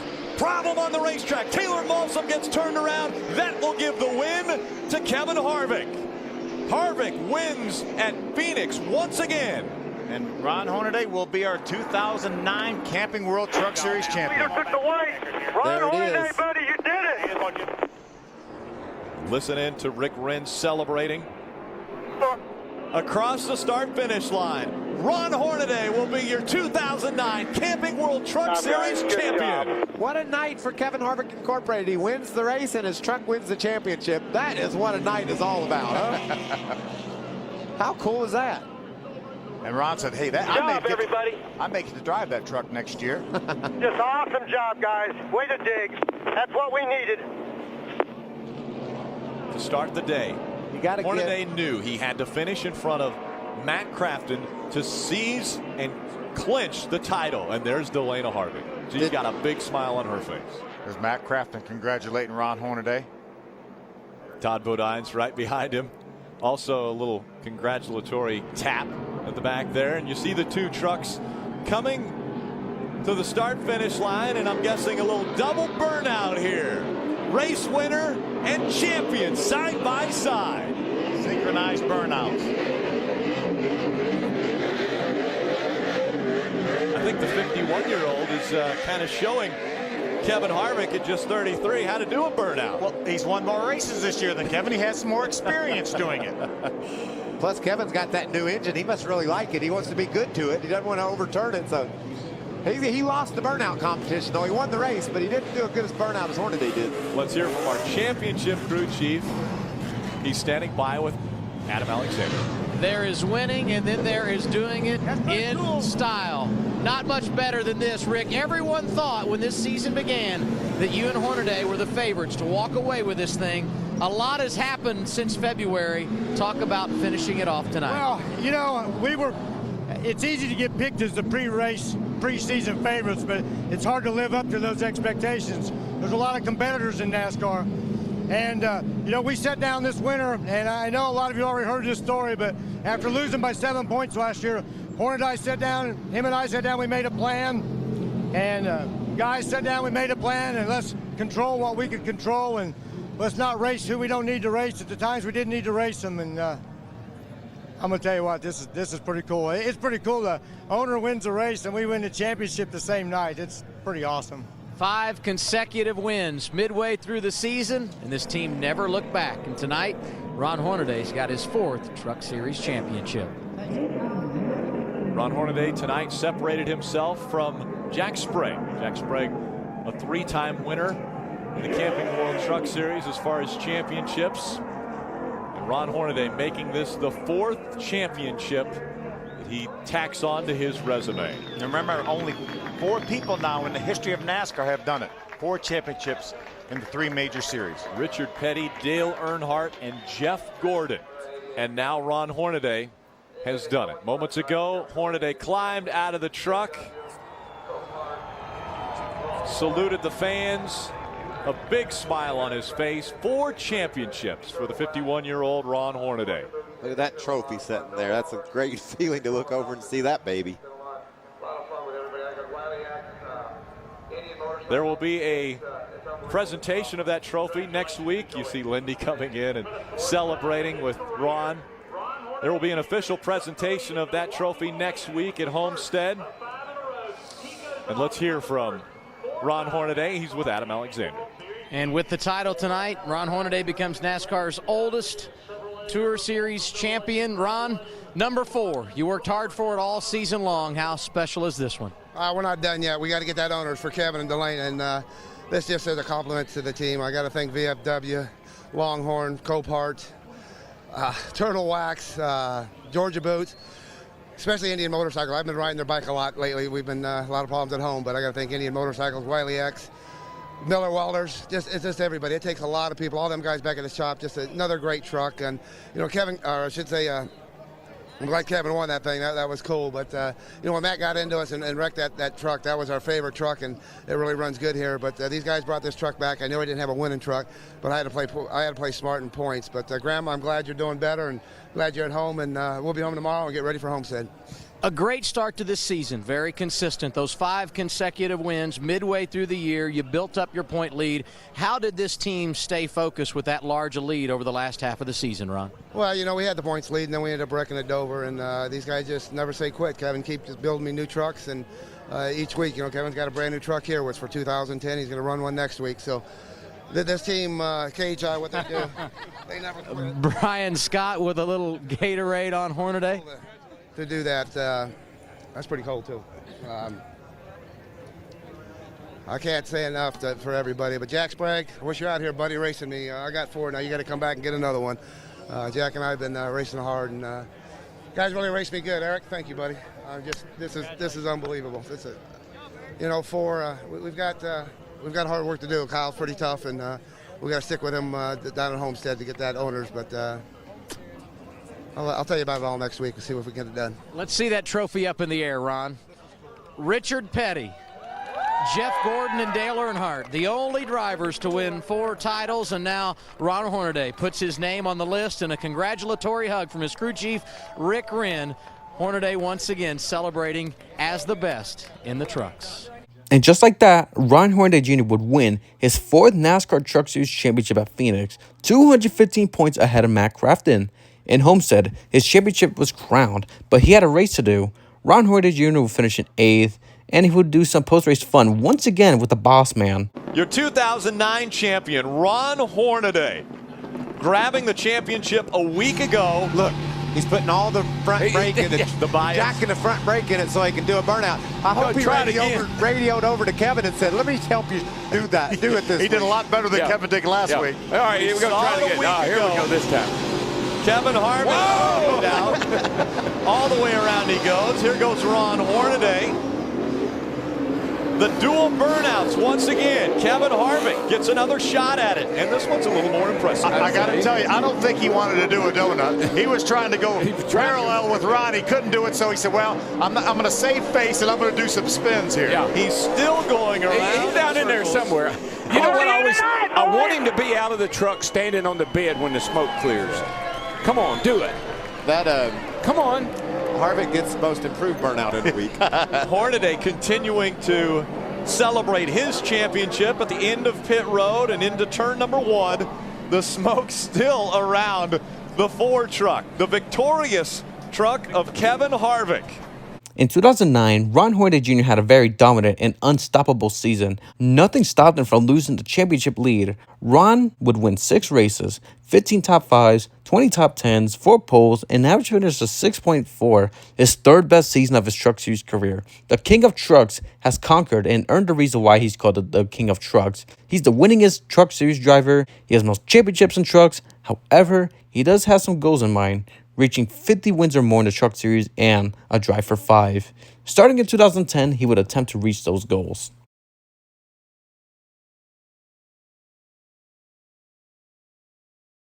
"2010 will be a season of changes.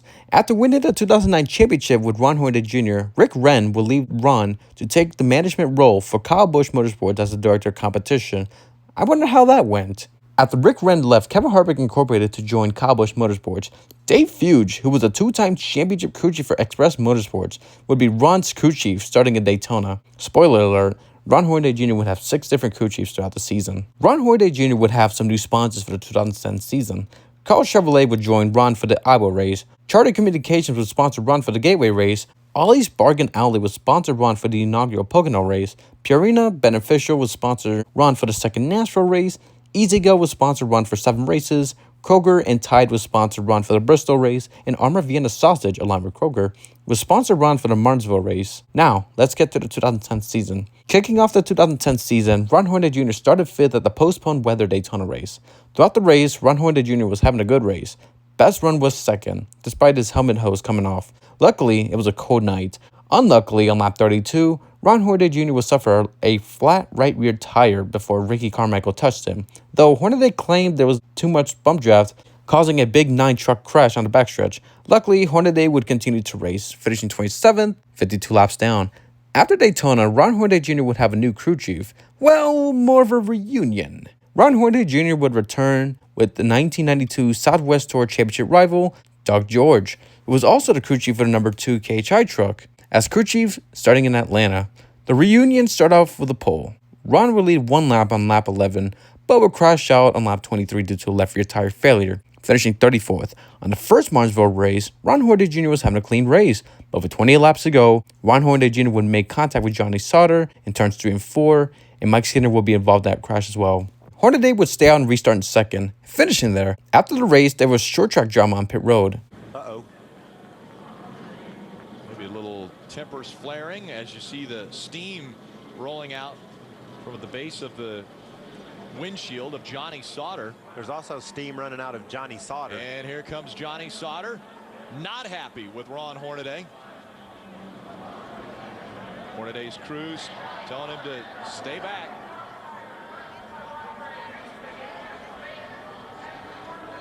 NASCAR officials right there. You remember, late in the race, Johnny Sauter running second, Hornaday running third. Hornaday got into the back of Johnny Sauter, turned him around. Sauter not happy at all with the explanation he's getting from Hornaday. I like the job that the official is doing. He's right there in case things go crazy, but he's letting those two Let him talk it out. Let him talk it out. He's letting them figure it out.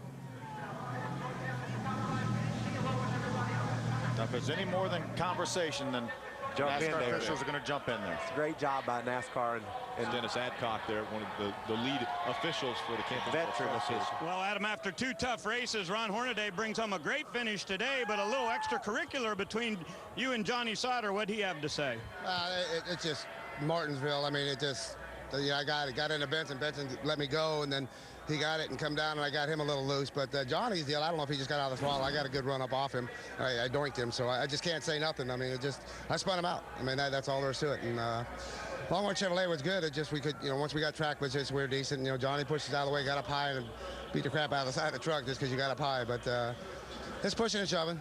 You guys pitted early, Ron, to get that track position. Did you know that was going to be the plan before you started today's race? No, we're actually trying to fix the truck. We lowered the track bar. The thing was just really swinging loose real bad, and we definitely fixed the truck, so it's just a matter of keep on working on it. But, yeah, we put the 2 rights on there, and we were just so far back, the leaders were coming, so we came back in the next time and put lefts on, so it gave us track position. After starting deep in the field, nice rebound today for Hornaday and the Longhorn Chevrolet. Let's go to Adam. Regardless of the outcome, Ron Hornaday Jr. finished in second at the race. It was something the 33 team needed and some hope of positive momentum moving forward. After a third place finish at Nashville, he would start on the pole at Kansas. Hornaday would lead 44 laps, nearly at the final laps of the race. Ron Hornaday Jr. and Johnny Sauter would not only reunite, but would once again collide. The battle for the lead is heating up once again. Johnny Sauter just in front of that 33 of Ron Hornaday, and now some more slower lap traffic will come into play. What a corner by Hornaday. You saw Sauter go high. Hornaday pulls right to the rear bumper, moves to the inside. Here comes Hornaday trying to make the pass as they go into turn 3. He's going to have to slow down now. Both of them sideways. Sauter keeps it going straight. They both save it. They stay 1 and 2. I can't believe NASCAR didn't throw the caution because I thought they'd wreck, but NASCAR was smart, kept the caution flag in the flag stand, and we're still racing green. Those guys are at it. Unbelievable. Got to get back up to speed. Oh, they're getting up to speed. But they are nose to tail still, and now headed down the backstretch. 1 and 2. Sauter in front of Hornaday. On the backstretch with 13 laps to go, Ron Hornaday Jr. had the run on the inside of Johnny Sauter, but Ron Hornaday would be held by Norm Benning and Mario Gosselin. If you get loose and get into Sauter, luckily both drivers saved it, but Johnny Sauter would win the race and Ron Hornaday Jr. finished second. Both drivers would see each other once again in post-race, but this time in a much positive note, as Ron Hornaday congratulated Johnny Sauter and probably went on about the drifts. In Dover, Ron Hornaday Jr. was restarting in 6th place. On the final restart, but would drop like a rock, possibly due to low fuel, finishing 12th. After Dover, Ron Hornaday Jr. would have 2 top 5s, hanging on to 4th in points for 5 races. In Iowa, Ron Hornaday Jr. would have his hood up, putting in some rounds in the front springs, that way he would run the center better. After the caution for Greg Pursley's spin involving Donnie Leah and Toppledine, Ron Hornaday Jr. would go behind the wall on lap 116 after receiving heavy front bumper damage after Hornaday got hit by Greg Pursley while he checked up and spun. Thankfully, repairs were done, and Hornaday would return to the track, finishing 24th, 33 laps down. However, He moved up to third in points only because Timothy Peters suffered engine issues on lap 104. After Iowa, Ron Hornaday Jr.'s third place points position is the highest he went for the 2010 season. Also, Doug George would step down as Hornaday's crew chief, and Ron would reunite with his former Busch Series crew chief, Butch Hilton, for the Gateway race. The race was postponed due to massive powder outage. Hornaday was having another good race until Hornaday suffered a left rear tire on lap 48. After the caution for Ryan Sieg hard crash in turns 1 and 2, Ron Hornaday's hood was up again to fix the left front sway bar arm. He would return to the track on lap 83 despite being 9 laps down, and he would finish in 26, 10 laps down, dropping all the way back to 6 in points. After Gateway, Ron Hornaday Jr. would have yet another crew chief change. Ernie Cope would be in the pit box for the Indianapolis Raceway Park race. It's been 22 races since Ron Hornaday Jr. won a race, which was the 2009 Nashville race. He's had some close races he could have won. 2010 has been an unusual season for Ron Hornaday Jr. standards. By an IRP, Ron Hornaday Jr. would dominate the race by leading 129 laps and would finally get his first win of the 2010 Truck Series season. After the IRP race, Ernie Cope would now return as Ron Hornaday's crew chief. Kevin Buskirk would take over the crew chief role starting at the inaugural truck race at Pocono. On the second last restart of the race, Johnny Sauter was in a 3-wide situation at the tunnel turn, and turn 2 would get sideways, getting to Hornaday, and Hornaday would spin and crash into the inside wall, finishing 29th, dropping all the way down to 7th in points. For the next 4 races, he would have 3 top 5s, and all of them with third place finishes. One of the third place finishes were at Bristol, but on the 53rd lap of the race, Ron Hornaday Jr. would spin at the backstretch after making contact with Mario Gosselin. For the next 2 races, Ron Hornaday Jr. would have 2 bad finishes of 29th at Kentucky, 4 laps down after suffering some drivetrain issues, and a 24th place finish at New Hampshire, 6 laps down after Timothy Peters was loose at the bottom and would get into Ron Hornaday. He would also suffer a left front brake rotor and would spin on his pit box because he had his rear brakes locked up. But before those incidents, Ron Hornaday Jr. would suffer some front damage after Mike Harmon in the number 89 got loose and spun in front of Ron Hornaday. After a great top 5, top 10 night at Las Vegas, Ron Hornaday Jr. went to pit road once again after the Narain Karthikeyan crash due to his nose dragging on a track. He would finish in 11th. After Vegas, Kevin Buskirk would step down as crew chief and Butch Hilton would return to the top pit box as Ron Hornaday's crew chief to finish off the 2010 season. On return at Martinsville, Ron Hornaday Jr. would win his second race of the season at the second Martinsville race after leading the final 11 laps of the season, which would be his final win of the 2010 season. For the final 3 out of 4 races of the 2010 season, the down for Ron Hornaday season continued. In Talladega, Ron Hornaday Jr. would be the pole sitter, leading 49 laps. But with 4 laps to go, the big one claimed Hornaday and others. Remember, he pushed Kyle Busch to the win here last year. Kyle Busch was in the truck he's driving. Oh, there they go. Hornaday goes around. Narain Karthikeyan almost upside down, and he does go on his hood as Ron Hornaday. There just wasn't any way. Hornaday rolls again in turn number 1. You said it, Michael. That started too soon, Phil. They were doing that for 25 laps. See Ron moving around inside of that truck. Trying to get free from the 33. You see the movement. I'm sure NASCAR will red flag this race here. Talk to us, Ron. Safety crews immediately to him. Here comes Todd Bodine to check on Ron. He clicked the bike. He's all right. Feel good. I saw him moving around in there. You saw Todd Bodine run up to the side of the 33 truck. Competitors and very good friends. What about this sport? Last week he celebrated in Victory Lane. This week he's on his roof with just a couple of laps to go. He's out. He's out. It's all good. Welcome back to Talladega Superspeedway. Ron Hornaday just coming out of the Care Center after going from on the pole to on your roof. Todd Bodine said you were joking in the Care Center that it was a smooth ride. How is that possible?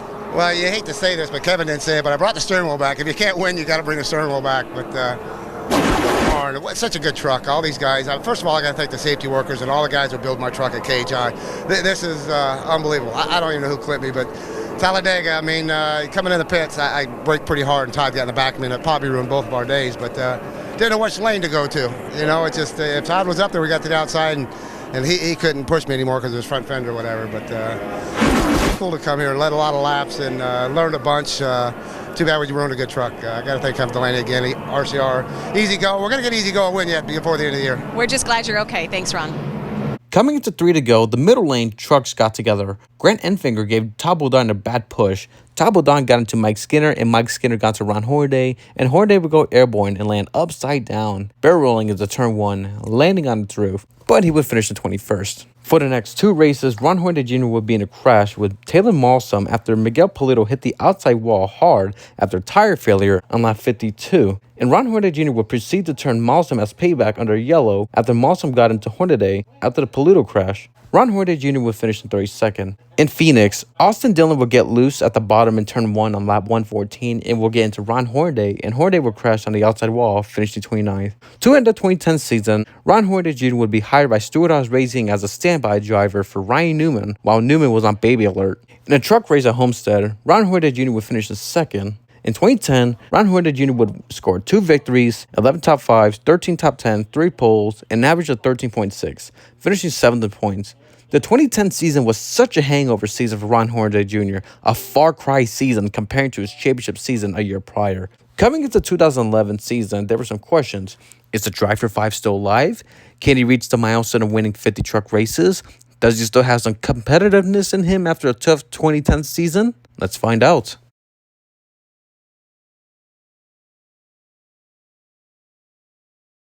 In 2011, Ron Hornaday Jr. would have a lot of new sponsors for the season.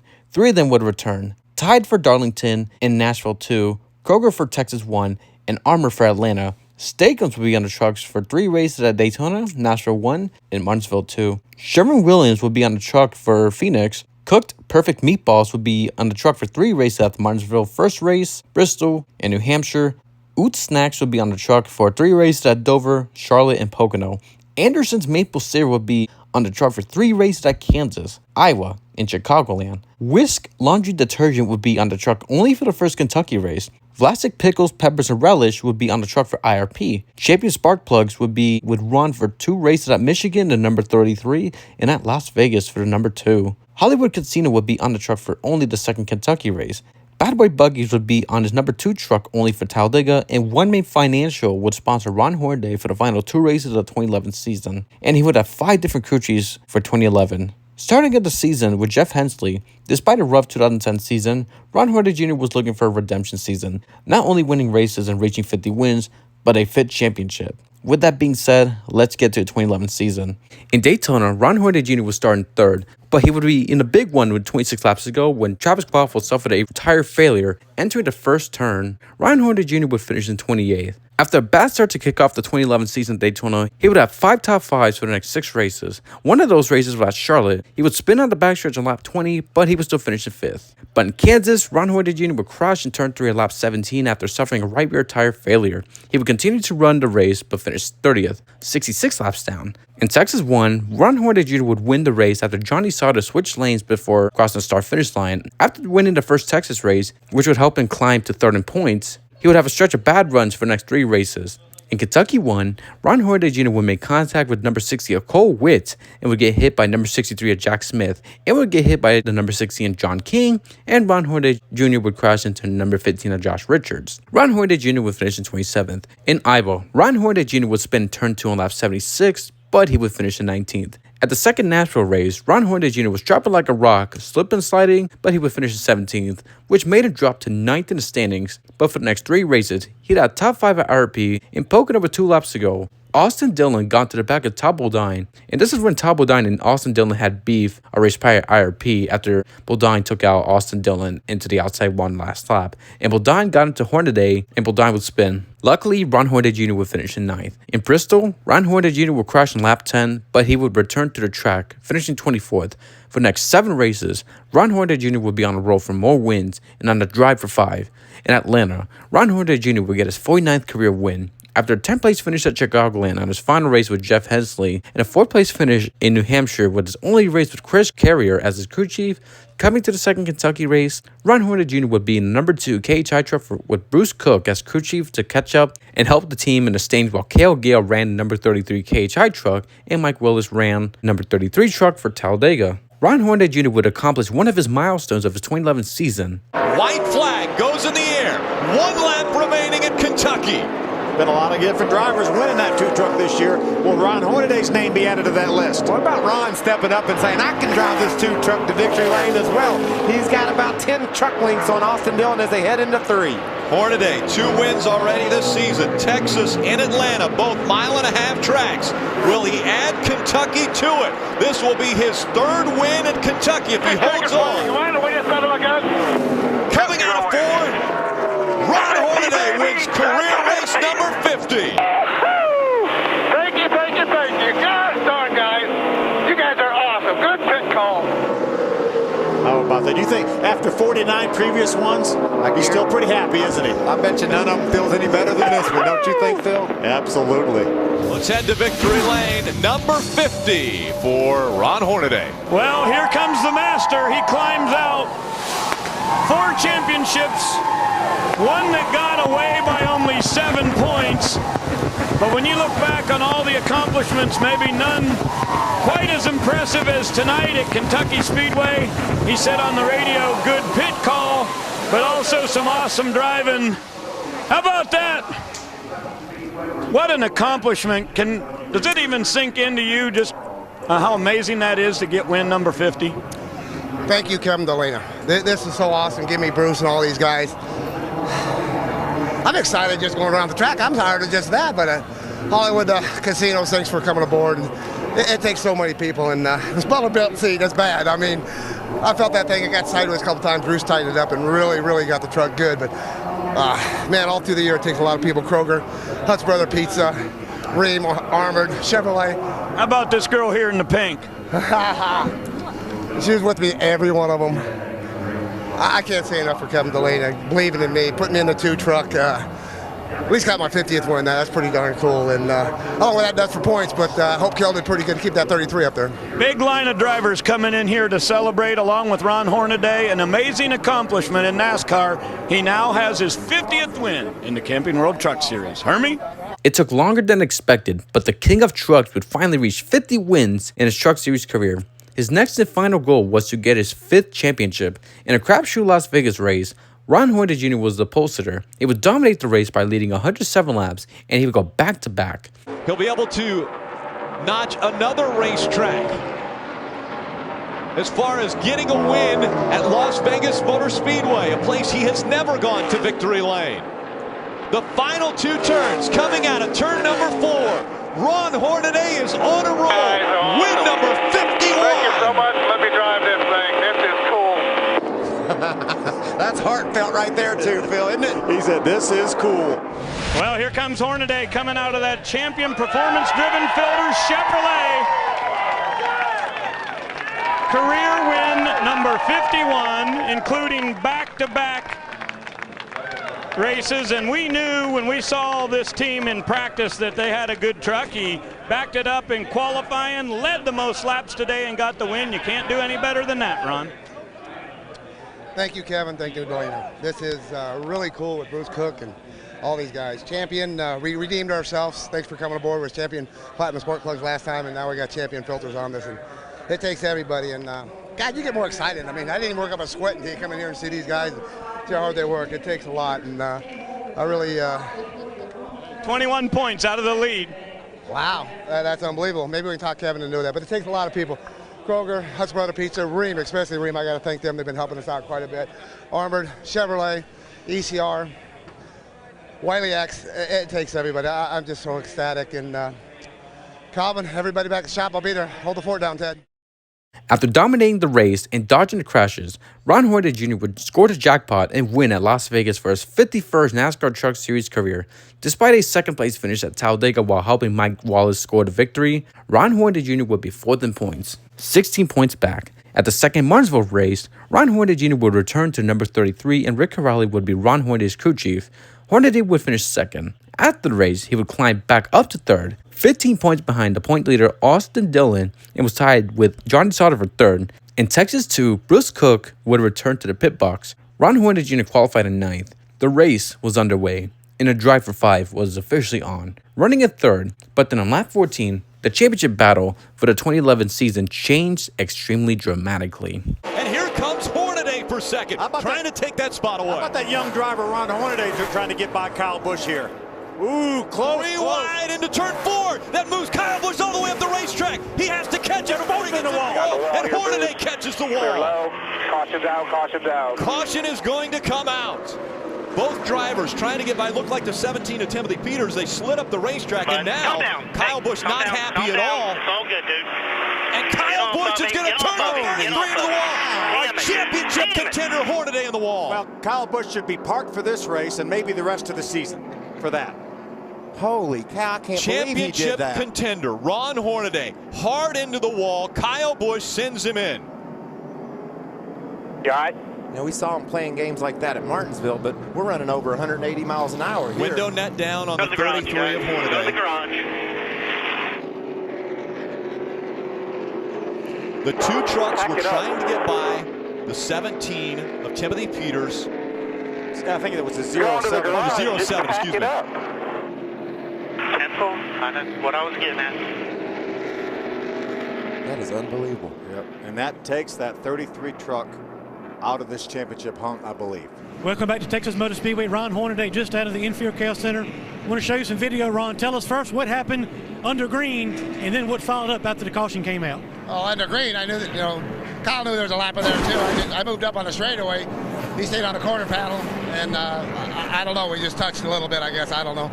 But he knows I'm going for a point still. I don't know why he didn't do it. But anybody got a cup car, he'll never win a championship again. I mean, this is just stupid. I mean, he knew what I was going for. He knows I was there.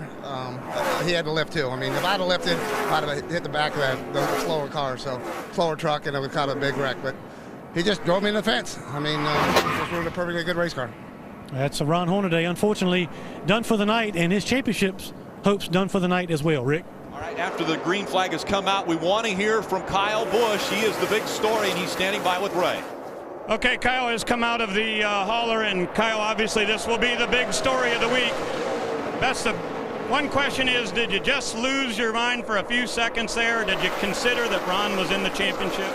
Well, if you consider Ron was in the championship, maybe Ron could have played it a little bit smarter on lap 15 and checked up a little bit and given room to everybody around. Obviously, if you make it a three-wide situation, I can't go up in the dirt. I'm already on the outside lane. There's not 3 lanes out here right now. It's a truck race. It's the first race of the night here this weekend. And, so if I just lay over and give up everything for Ron Hornaday, that's not Kyle Busch's fashion. I'm out here to win a race just as much as anybody else is. And when he races up on my inside, gets loose, and takes me up to the fence, I ended up losing my cool. And I've been wrecked 4 weeks in a row, and finally I just had enough of it. And so I'm sorry it was Ron Hornaday, and he's going after a championship. But the fact of the matter is, it's just, you can't place all blame on one person. There was 2 people that got into it to begin with, and there was 2 people that ended it. Okay. Thank you for coming out. That's Kyle Busch. I know you've definitely seen what happened between the 18 and the 33. I know you were hoping to be able to get Ron Hornaday another championship before the end of KHI. So I guess my thoughts are, what about your thoughts on Kyle? Well, I mean, it's just I'm watching the video, and they're going around a lap car and racing, and I think Kyle definitely showed his immaturity and why he's just one of those guys that's just can't stand to lose and just a poor loser. So it's unfortunate for Ron. It's too bad that a guy that's over here trying to win races got in the middle of the championship fight, and at some point he'll feel the pain. We're going to see you in Homestead? Oh yeah, we'll be in Homestead. Just got to thank everybody from Hunt Brothers, and we'll have fun with it. Okay. Kevin Harvick in victory lane here, the 2 truck, celebrating another win. And there's Ron Hornaday walking in and obviously congratulating his owner, but they're going to talk a lot about what happened earlier in this race. The worst part about this, the whole boys have at it thing, is the whole retaliation thing, and that's twice. That happened to Elliott at Bristol, and it just seems like for one, Kyle definitely showed his immaturity tonight, and if he's not winning the race, he's pouting and throwing a fit, and it's one of those things where he's going to grow up or he's going to have some swollen eyes. On lap 14, Ron Hornaday Jr. and Kyle Busch were side by side, racing hard for 3rd place. Ron Hornaday Jr. was held up by number 07 of Johnny Chapman, and Ron Hornaday Jr. would get loose into Kyle Busch, but both drivers would hit the outside wall. During the caution, Kyle Busch would intentionally crash out Ron Hornaday Jr. as payback, one of the worst moments in NASCAR Truck Series history. This moment was so bad, Kyle Busch was suspended for the rest of the Texas weekend. He was also fined $50,000 and was on probation for the remainder of the 2011 calendar. After the race, Ron Hornaday actually had a phone call with Kyle Busch to cool the fuel instead of settling the issue with Kyle Busch in person at Texas. As for Ron, his drive for 5 ended just like that, over a Cup driver losing his mind after a single little contact. In Homestead, with Eddie Ortiz as crew chief, Ron Hornaday Jr. would finish in 13th. 2011 was another season of inconsistencies and challenges, but he finally accomplished winning 50 truck races. Well, 51 to be exact. He also had a chance to show that he was still a title threat, regardless of the age, along with the young Austin Dillon and James Buescher, who won their titles in 2011 and 2012, and another veteran like Johnny Sauter. But his season ended on one of the most heartbreaking and dramatic ways. In 2011, Ron Hornaday Jr. would score 4 wins, 13 top 5s, 17 top 10s, 1 pole, and an average of 10.4, finishing 4th in points. After the 2011 season, Kevin Harvick was shut down his nationwide and Truck Series team, leaving Ron Hornaday Jr. with no ride for the first time since his return to the Truck Series. To make amends after the Texas situation, Kyle Busch offered Ron Hornaday Jr. a ride to race the number 18 truck for the 2012 season, but Ron Hornaday would decline, possibly due to Ron's ties with Chevy. Luckily for Ron, he would find a ride for the 2012 season. He would race in the number 19 for Joe Dennett Motorsports. Joe Dennett, a Virginian resident who lost his construction job during the recession, won the $75 million lottery and started a Truck Series team after contacting Hermie Sadler. After a successful 6 years of racing for Kevin Harvick Incorporated, Ron Hornaday Jr. would have to have a fresh start in 2012.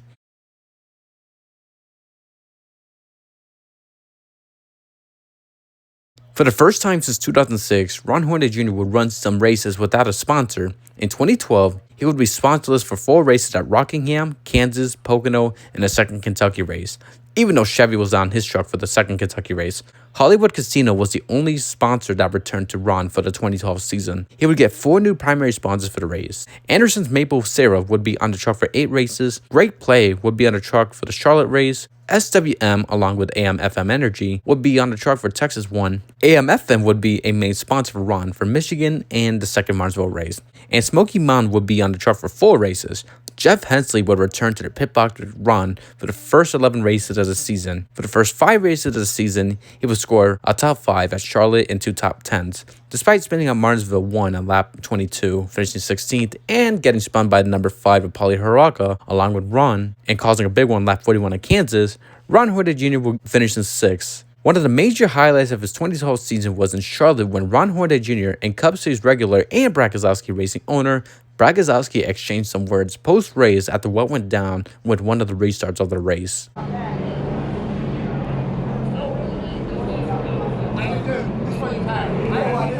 Hornaday talking with Keselowski right now. We heard Keselowski's crew chief say the 9 jacked us up, and that's what this conversation's about. That's how much I hear about you lately. And you treat me like shit. I'm tired of that. I'm fucking tired of that. And obviously apologize. There's a heated discussion going on here between 2 drivers. Again, Keselowski and Hornaday discussing the restarts.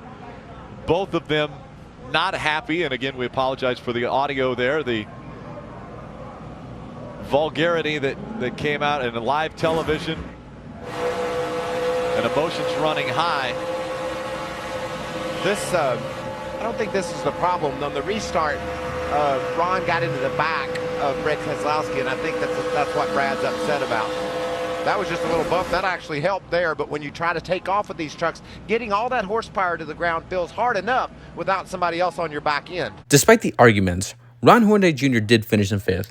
In Dover, Ron would crash out of the backstretch with 65 laps to go, finishing 27th. For the next 4 races, he'd have a 2nd place finish at the first Iowa race and 2 top 10s. One of those top 10s was a 7th place finish at Chicagoland while spinning. In Pocono, Ron Hornaday Jr. would be involved in a multi-truck wreck with 12 laps to go when Paulie Hiraka and Ron Hornaday Jr. would once again get together, but in turn 2. Luckily, Hornaday would keep going and finish in 19th. After Pocono, Jeff Hensley would lead the pit box, and Richie Snyder would be Ron Hornaday's crew chief for the next 8 races. Things started off well between the two with an 8th place finish at Bristol, but Bristol would be his final top 10 of the season. For the final 9 races of the season, he would score a top 15 at the second Kentucky race with a 14th place finish. But for the next 2 races, Ron Hornaday Jr. would be involved in a crash with Tim George Jr. in the number 2 and Jason White in the number 23, entering the quarter on lap 38, finishing 30th at Atlanta. And a crash in turns 1 and 2 on lap 68 when Ron Hornaday Jr. and Nelson Piquet Jr. got together. Hornaday would finish in 33rd. And I did mention the second Kentucky race where he finished 14th. In Las Vegas, Ron Hornaday Jr. was suffering engine failure in lap 21, DNFing in the race, finishing 27th. In Talladega, he would be involved in Donnie Neuenberger's crash after he got sideways and got into Hornaday, and Neuenberger would also collect Nelson Piquet Jr. as well on a trial oval. Ron Hornaday Jr. would race his way into the top 10 once again, but would get loose and spin on a trial oval with 19 laps to go, and again with 12 to 11 laps to go, but with a right rear tire failure. He finished 28th. After oil pump issues at the second Martinsville race, which forced him to retire after running for 136 laps and finishing 33rd, and a 20th place finish at the second Texas race with Doug Howe as his crew chief, Ron Hornaday Jr. will be involved in a multi-truck wreck at Phoenix involving Johnny Sauter, Nelson Piquet Jr., and Miguel Polito. Hornaday would return to the track and finish 22nd, 42 laps down. In Homestead, he finished in 20th, 2 laps down, to end his struggling season. Yeah, his 2012 season was a tough one in a team that is not really a winning truck team, just like his team prior. He would only have 2 top 5s and 6 top 10s, an average finish of 17.3, and 13th place points finish, his worst season of his Truck Series career. He may not be a championship driver like he used to be, but he would have some solid runs and finishes. I mean, for crying out loud, he even had a 2nd place finish at the first Iowa race to Timothy Peters. On to 2013. Coming to 2013, Joe Dennett Motorsports and NTS Motorsports would merge into a powerhouse 3-truck team. Ron Hornaday Jr. would still race the 9-truck. His teammates would be the number 14 of Brendan Newberry, and the number 24 would be driven by Kevin Harvick for the first Martinsville race, and originally the Rockingham race, but would withdraw from it. As for Hornaday, Smoky Mountain and Anderson's Maple Syrups would return to the truck for the season, and he would have 2 new sponsors. No Fear Energy would sponsor Ron for the first Martinsville race, and Gunbroker.com would be the sponsor for Ron at the Charlotte race. But he would be sponsorless for the inaugural Canadian Tire Motorsports Park race and Las Vegas. Bruce Cook would be the crew chief while also having the role of director of competition for the team. After a struggling 2012 season, the King of Trucks was looking for some redemption. To kick off the 2013 season, Ron Hornaday Jr. was starting 4th at Daytona, having a clean race and staying out of trouble, and would finish in 3rd to start the season. At the first Martinsville race, he would get taken out by Jeb Burton in turn 3 on his rear bumper at lap 104. Hornaday would suffer a left rear quarter panel, while under caution, Kevin Harvick would show Jeb Burton his displeasure on the backstretch. Thankfully, Ron Hornaday Jr. would return to the truck. But with 95 laps to go, Ron Hornaday Jr. would be involved in a 3-truck spin with the number 5 of Tim George Jr. and number 07 of Grant Galloway. Despite a tough race, Hornaday would finish in 10th. In Rockingham, while the caution came out with 3 laps to go for Timothy Peters and Ryan Sieg crashing out the start-finish line, Ron Hornaday Jr. would wreck Bubba Wallace. And Bubba Wallace, Darrell Wallace Jr. during the caution. He's over in turn number 3. A lot of damage to that truck, both front and rear. Here's the 9 and 54, just in front of these two. This is coming off of turn 4, and the accident with the 54 is going to happen all the way when they get to go in turn number 3. This is the lap before, because the 17 is still on the racetrack, right side of the screen. Let's see if Bubba goes up the track and forces Ron high. Yes, he did. Door to door, and yeah, Bubba Wallace way up the racetrack. This is when the caution is out. The caution is out. And contact made by the 9. Wow. Sending the 54 into the wall. Remember, we saw at Texas a couple years ago, Kyle Busch driving his own truck and Ron Hornaday having issues. That's Ron Hornaday and Kyle Busch's truck having issues. There's the caution's out. See, the caution's out. Ron's ahead of Bubba. Little contact there. He runs him into the caution wall. Came out.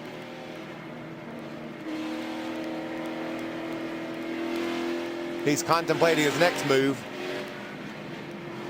And he just did his next move.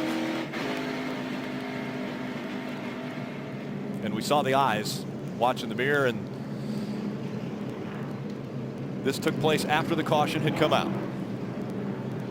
There was an initial bump, to let him know that he wasn't happy with him, but then Ron turned him into the outside wall. So what happened was that both drivers were racing for position and contact was made. And then, well, Ron Hornaday Jr. wrecked Bubba Wallace on purpose. After the incident, Bubba Wallace would finish in 27th in DNF, and Ron Hornaday Jr. was forced to restart at the back due to aggressive driving, finishing 15th. After the Rockingham race, NASCAR would penalize Ron Hornaday Jr. with a $25,000 fine and 25-point deduction and a probation until June 12, 2013 for intentionally wrecking Bubba Wallace. Even as a Ron Hornaday fan, I find that bullshit. That's such a soft penalty, and he should have sat now for the Kansas race. And speaking of Kansas, after finishing in 9th in Kansas, Ron Hornaday Jr. would suffer a right front tire failure, and Jake Crum in the number 01 would hit Ron Hornaday Jr. hard in his right rear bumper because he had no talent and did not know where the brake pedals were. Sadly for Ron Hornaday Jr., he would DNF and finish 30th at Charlotte. Throughout the next 4.5 months of the season, Ron Hornaday Jr. would finish all the races, despite them being 2 top 5s and 5 top 10s, and the only major issue between Dover and Las Vegas was at Eldora when he went sideways after being bunched up by Max Gresham in number 8 and Dakota Armstrong number 60, and would hit the turn 3 outside wall hard. He would finish 28th at Eldora, 16 laps down. In Las Vegas, the same track he won 2 years prior, Ron Hornaday Jr. would pass Matt Crafton for the lead with 26 laps to go. Ron Hornaday Jr. would lead 23 laps until the caution came out for Jennifer Jokop, suffering a right front tire failure and crashed hard on the outside wall. Although Ron Hornaday and Timothy Peters stayed out, Peters would take the lead away and steal the win, while Ron Hornaday Jr. would drop back like a rock and finish in 6th. In Talladega, Ron Hornaday Jr. will be part of the big one with 15 laps to go on the backstretch, finishing 24th. With a DNF after being part of near 4-wide race in turn 2 and backstretch between Justin Lofton and James Buescher, and all hell broke loose. Just one of them Dega things. In Martinsville with 63 laps to go, Ron Hornaday Jr. was in a 3-wide battle between Turner Trucks and Ben Kennedy in the number 30 and James Buescher. Coming into turn 3, Ron Hornaday Jr. would spin and crash on the outside wall. He'd get repairs and return to the track, finishing 28th 6 laps down. For the final 3 races, he would finish 3rd in Texas, a 28th in Phoenix, after suffering a right front tire failure, crashing into the outside wall hard entering the front stretch. After Phoenix, Ron Hornaday Jr. would lose his number 9 NTS Motorsports ride. However, he would end his season in number 34 Turner Scott Motorsports in Homestead, finishing 5th to end the 2013 season. 2013 was a small improvement for Ron Hornaday Jr. He would have 5 top 5s and 10 top 10s. But it was not much to write home about since he finished 1,400 points and an average finish of 13.4. Although Hornaday almost won at Vegas, NTS Motorsports was not really a race-winning contending team on a weekly basis. They might be a B- or C+ team at best. However, things went well in his debut race for Turner Scott Motorsports at Homestead, a team that are race-winning contenders and even won a championship with James Buescher in 2012. I'm not going to say Ron Hornaday Jr. would be a title contender with that team, but I feel like NTS was holding him back from being a winning contender. Now that he's signed a deal for Turner Scott Motorsports for the 2014 Daytona race, and if things go well in terms of funding, he might have a chance that he still has some fuel in his tank in him despite being in his late 50s. Now, let's move on to 2014. 2014 would be a year of showing the NASCAR world that he still got it in him while fighting for his career while trying to have some funding to race the entire 2014 season. To kick off the 2014 season, Ron Hornaday Jr. would finish in 5th at Daytona with Ream's first race with Ron Hornaday and Shane Huffman as crew chief. However, that would be Shane Huffman's only race as Ron Hornaday's crew chief. Shannon Rush would be his crew chief in the next race. At the first Martinsville race, Ron Hornaday Jr. would lead the most laps by leading 62 laps, but then he would lose the lead to Bubba Wallace in a restart lap 98. He never got the lead again. But with 19 laps to go, Herman Quiroga would get in too deep into the curves and would spin out Ron Hornaday Jr. in turn 3, getting to Hornaday and spinning him. Hornaday would bounce back and finish in 9th. In Kansas, Ron Hornaday Jr. would get loose to Timothy Peters between turn 3 and 4 after Brendan Newberry kind of got into Hornaday, and Hornaday would spin turn 4, getting hit by Spencer Gallagher in the left rear quarter panel. Later in the race, on lap 56, Ron Hornaday Jr. would get spun by Brian Silas in number 99 while everybody was trying to avoid the spinning John West Townley. After those 2 troubles, Ron Hornaday Jr. would still manage to finish in 8th, finally sitting 2nd in points. Could Ron Hornaday Jr. actually contend for his 5th championship in 2014 against drivers like Matt Crafton, Timothy Peters, and other drivers throughout the season? There was some hope. Ron Hornaday Jr. started in 4th at Charlotte despite having another new crew chief named Hal Ralston Jr. Throughout the race, Ron Hornaday Jr. was 2nd to Kyle Busch. But then on lap 73, coming to lap 74, Ron Hornaday Jr. would get sideways into Timothy Peters and would spin out on the infield. Later, with 21 laps to go, Ron Hornaday Jr. would pass Ben Kennedy with a big run, but was not clear, but will go down on Ben, spinning up into turn 3, collecting Mason Mingus number 35 and a number 82 Jake Crum as well, DNFing with a 19th place finish. After Charlotte, he would have a top 5 and 3 top 10s for the next 4 races. Also, Hal Ralston Jr. would not return to the pit box as Ron Hornaday's crew chief after Charlotte, and Doug George would reunite with Ron Hornaday starting in Texas 1.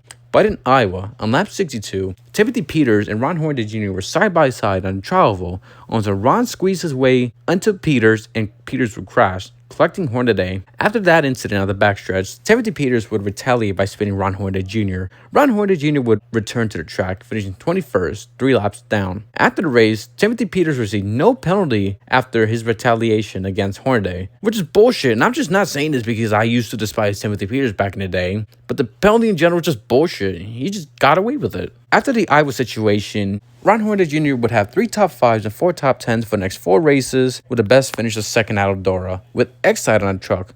Things were looking up for Ron Hornaday Jr. Despite not leading any laps, he was running consistent and was sitting comfortably in 4th place in the standings. After the Bristol's 3rd place finish run with HTPG refrigeration on the truck, he might be one of the dark horses for the championship with 9 races to go for the 2014 season. If he continues to run consistently, but also maybe also win a race or 2, or hope for bad luck from other drivers, and also has some funding for the rest of the season with the number 30 truck, he would show up at Homestead as a title contender for the first time since the championship winning season back in 2009. Unfortunately, Bristol would not only be his last race for the championship, but also be his last race in the number 30 Turner Scott Motorsports truck team. After the Bristol race, Ron Hornaday Jr. was scheduled to race at the 2nd annual Canadian Tire Motorsports Park race. However, due to an ownership dispute between Harry Scott and Steve Turner and the funding, the number 30 team would withdraw from the Canadian Tire race. 2 days after the race, Turner Scott Motorsports would shut down the number 30 team, laying off 18 employees, and both owners would file a lawsuit to each other. For the first time in his full season Truck Series career, and even the first time since 2004, Ron Hornaday Jr. would not compete a full season of his Truck Series career. 3 weeks after losing his ride, Ron Hornaday Jr. would reunite with NTS Motorsports in number 9 with Rheem as a sponsor for 2 races at Las Vegas and Texas 2, with Ryan McKinney as the crew chief for the race. Throughout the night, Ron Hornaday Jr. was running well like he never left the series early in the going. But then he ran top 15, top 20, finishing 20th, 5 laps down at Vegas. In Talladega, Ron Hornaday Jr. would reunite with Armour Vienna Sausages and Bad Boy Buggies as a sponsor, and John Monsam would be his crew chief for the race. Ron Hornaday Jr. was starting 14th for the race. Despite dropping back, he was slowly climbing his way back up. But the Ron Hornaday Jr. would get caught up in the big one on lap 12 when Herman Quiroga would get into Eric Jones and would lose it and get into Mason Mingus, and Ron Hornaday Jr. would get hit by Herman Quiroga with nowhere to go, and he would be part of the big one. Ron Hornaday Jr. would DNF and finish in 34th. His next scheduled race would be the 2nd Texas race, reuniting with Chris Rice as his crew chief, which would be his final race of the 2014 season. He ran a top 10 race throughout the night and even restarted 2nd with 6 laps to go, but he would spin his tires. Ron Hornaday Jr. would drop like a rock after the restart. He dropped down to 13th until Johnny Sauter spun with 2 laps to go. He restarted 15th at the final restart, and he would move up 3 spots. But then Herman Quiroga got loose after Timothy Peters and Herman Quiroga got together, and Quiroga would crash in turns 1 and 2. Hornaday would avoid the crashing number 77 truck and would finish in 12th in his final truck race of the 2014 season. After the 2nd Texas race, Brendan Newberry would race in the number 9 truck at Phoenix, and Ty Dillon would race in the number 9 truck at Homestead. And just like that, the 2014 season was over. In 2014, Ron Hornaday Jr. would improve his stats, comparing his 2012 and 2013 season combined. Ron Hornaday Jr. would score 5 top 5s and 10 top 10s, and an average finish of 10.8 and finishing 14 points again. You would think that a legend like Ron Hornaday Jr. would still get some offers to continue to race in trucks for another couple of years due to how he performed in 2014, regardless of his age, right? Unfortunately, the 2014 2nd Texas race would be his last ever NASCAR Truck Series race he has competed. Despite his Truck Series career ending, he would get one last shot to race in NASCAR, but a return to the big leagues. On January 21st, 2015, Ron Hornaday Jr. would return to the NASCAR Sprint Cup Series to race in number 30 Chevy SS for the Motorsports Group, who were a nationwide, now new sponsored title, Xfinity team that expanded to the Cup Series full-time. Less than 3 weeks before the 2015 season, Smoky Mountain Herb and Snuff would reunite with Ron Hornaday as a sponsor. In qualifying, Ron Hornaday would have to start in 25th for his first dual race. Hornaday would have to race his way into the Great American Race, attempting his second 500 since 2001. Hornaday would finish 21st in this dual race. Despite staying out of trouble, he would fail to race his way into the 2015 Daytona 500. Despite missing out on the 500, Ron Hornaday would qualify his way into the Atlanta race with a 34th place starting position, but he would DNF with a 42nd place finish after 187 laps ran due to rear gear issues. After Atlanta, Ron Hornaday Jr. and the team would withdraw from Phoenix and would DNQ for Martinsville after he crashed and the Bristol race. The 2015 Atlanta race would be his final ever NASCAR race he has ever ran, retiring from racing in NASCAR for good. In an interview back in 2016, he wanted to help the team grow. He did not want to just ride around for a paycheck, but the opportunity did not work out. Ron Hornaday had offers about doing some races in NASCAR and would accept them, but he would be asked how much he can bring. Hornaday says that was just not racing anymore. After a successful and legendary NASCAR Truck Series career, Ron Hornaday Jr. would race in 360 truck races, winning 51 races, 234 top 5s, 258 top 10s, 27 poles, 4 championships, and an average finish of 10.1. Truly a remarkable and legendary career for the King of Trucks.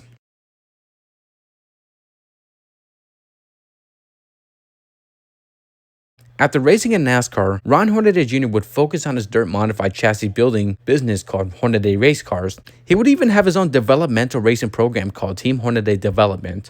Two of the notable drivers who are in the program were Landon Lewis, who won the 2021 ARCA race at Springfield, and Dawson Sutton, who currently races NASCAR Craftsman Truck Series as of this episode. Ron Hornaday Jr. will be inducted into the NASCAR Hall of Fame in 2018, and he will be part of the 75th greatest NASCAR drivers to celebrate the 75th anniversary of NASCAR's existence in 2023. To celebrate the return of NASCAR racing at North Wilkesboro Speedway, Ron Hornaday Jr. will give the command to start engines for the truck race. In 2020, Derek Kraus would throw it back to Ron Hornaday's 1996 Truck Series Championship winning livery, but he would finish second to Ben Rhodes on Trucks' return to Darlington. In 2021 to 2022, Chris Wright would throw back to Ron Hornaday for the Darlington truck races.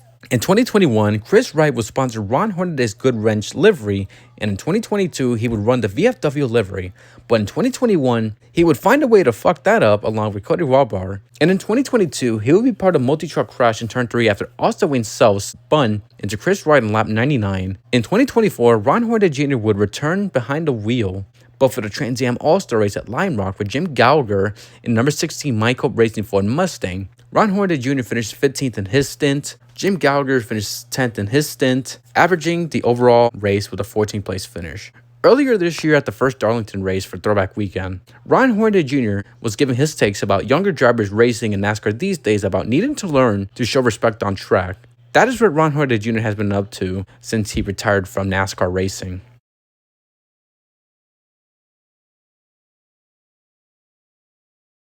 As a big Ron Hornaday Jr. fan, this has been a long but a really fun episode to work on. It was so amazing to research his entire Truck Series career, whether it was the good or the bad. It means a lot to me to make this episode. To me, Ron Hornaday Jr. is not the king of trucks only because of his accomplishments of winning races and championships, but also because of various generations he raced with. But he was still the same legendary driver on top in the series while racing with various generations of NASCAR drivers racing in trucks, whether it's the 90s, the mid to late 2000s, or the early 2010s. Ron Hornaday Jr. still had some winning in him regardless of how old he was when he was on track late in his racing career. But the opportunities to keep racing kept shrinking and shrinking after Kevin Harvick Incorporated shut down at the end of the 2011 season. I do expect a few people in the comments to say, but Kyle Busch is the number one winningest truck driver. He's the real king of the Truck Series. As much as Kyle Busch is one of my favorite NASCAR Cup Series drivers, I refuse to count higher up drivers winning in the large series and even ARCA when they are full-time in their series. I feel like if there were not any Cup drivers and Busch Nationwide Xfinity drivers racing and winning in trucks easily, I'm sure Ron Hornaday Jr. could have won more races and even win 5 or 6 championships. But regardless, Ron Hornaday Jr. is the legend in the NASCAR Truck Series and will forever be the king of the Truck Series. Regardless of the circumstances, he was a man and will forever be the man, and I will forever be a proud fan of Ron Hornaday Jr., and I will always see him as the king of the NASCAR Truck Series. Man, this took me a while for me to work on this episode, even for the voice recordings, and I appreciate your patience. Expect some more long-form and closer looks episode of Racing Stories moving forward. If y'all want to see that, stick around for more, and I will earn your support. That's going to do it for another episode of Racing Stories, and I want to say thank y'all so much for watching. This is Ian the Motorsports Man, signing off. Goodbye, everybody.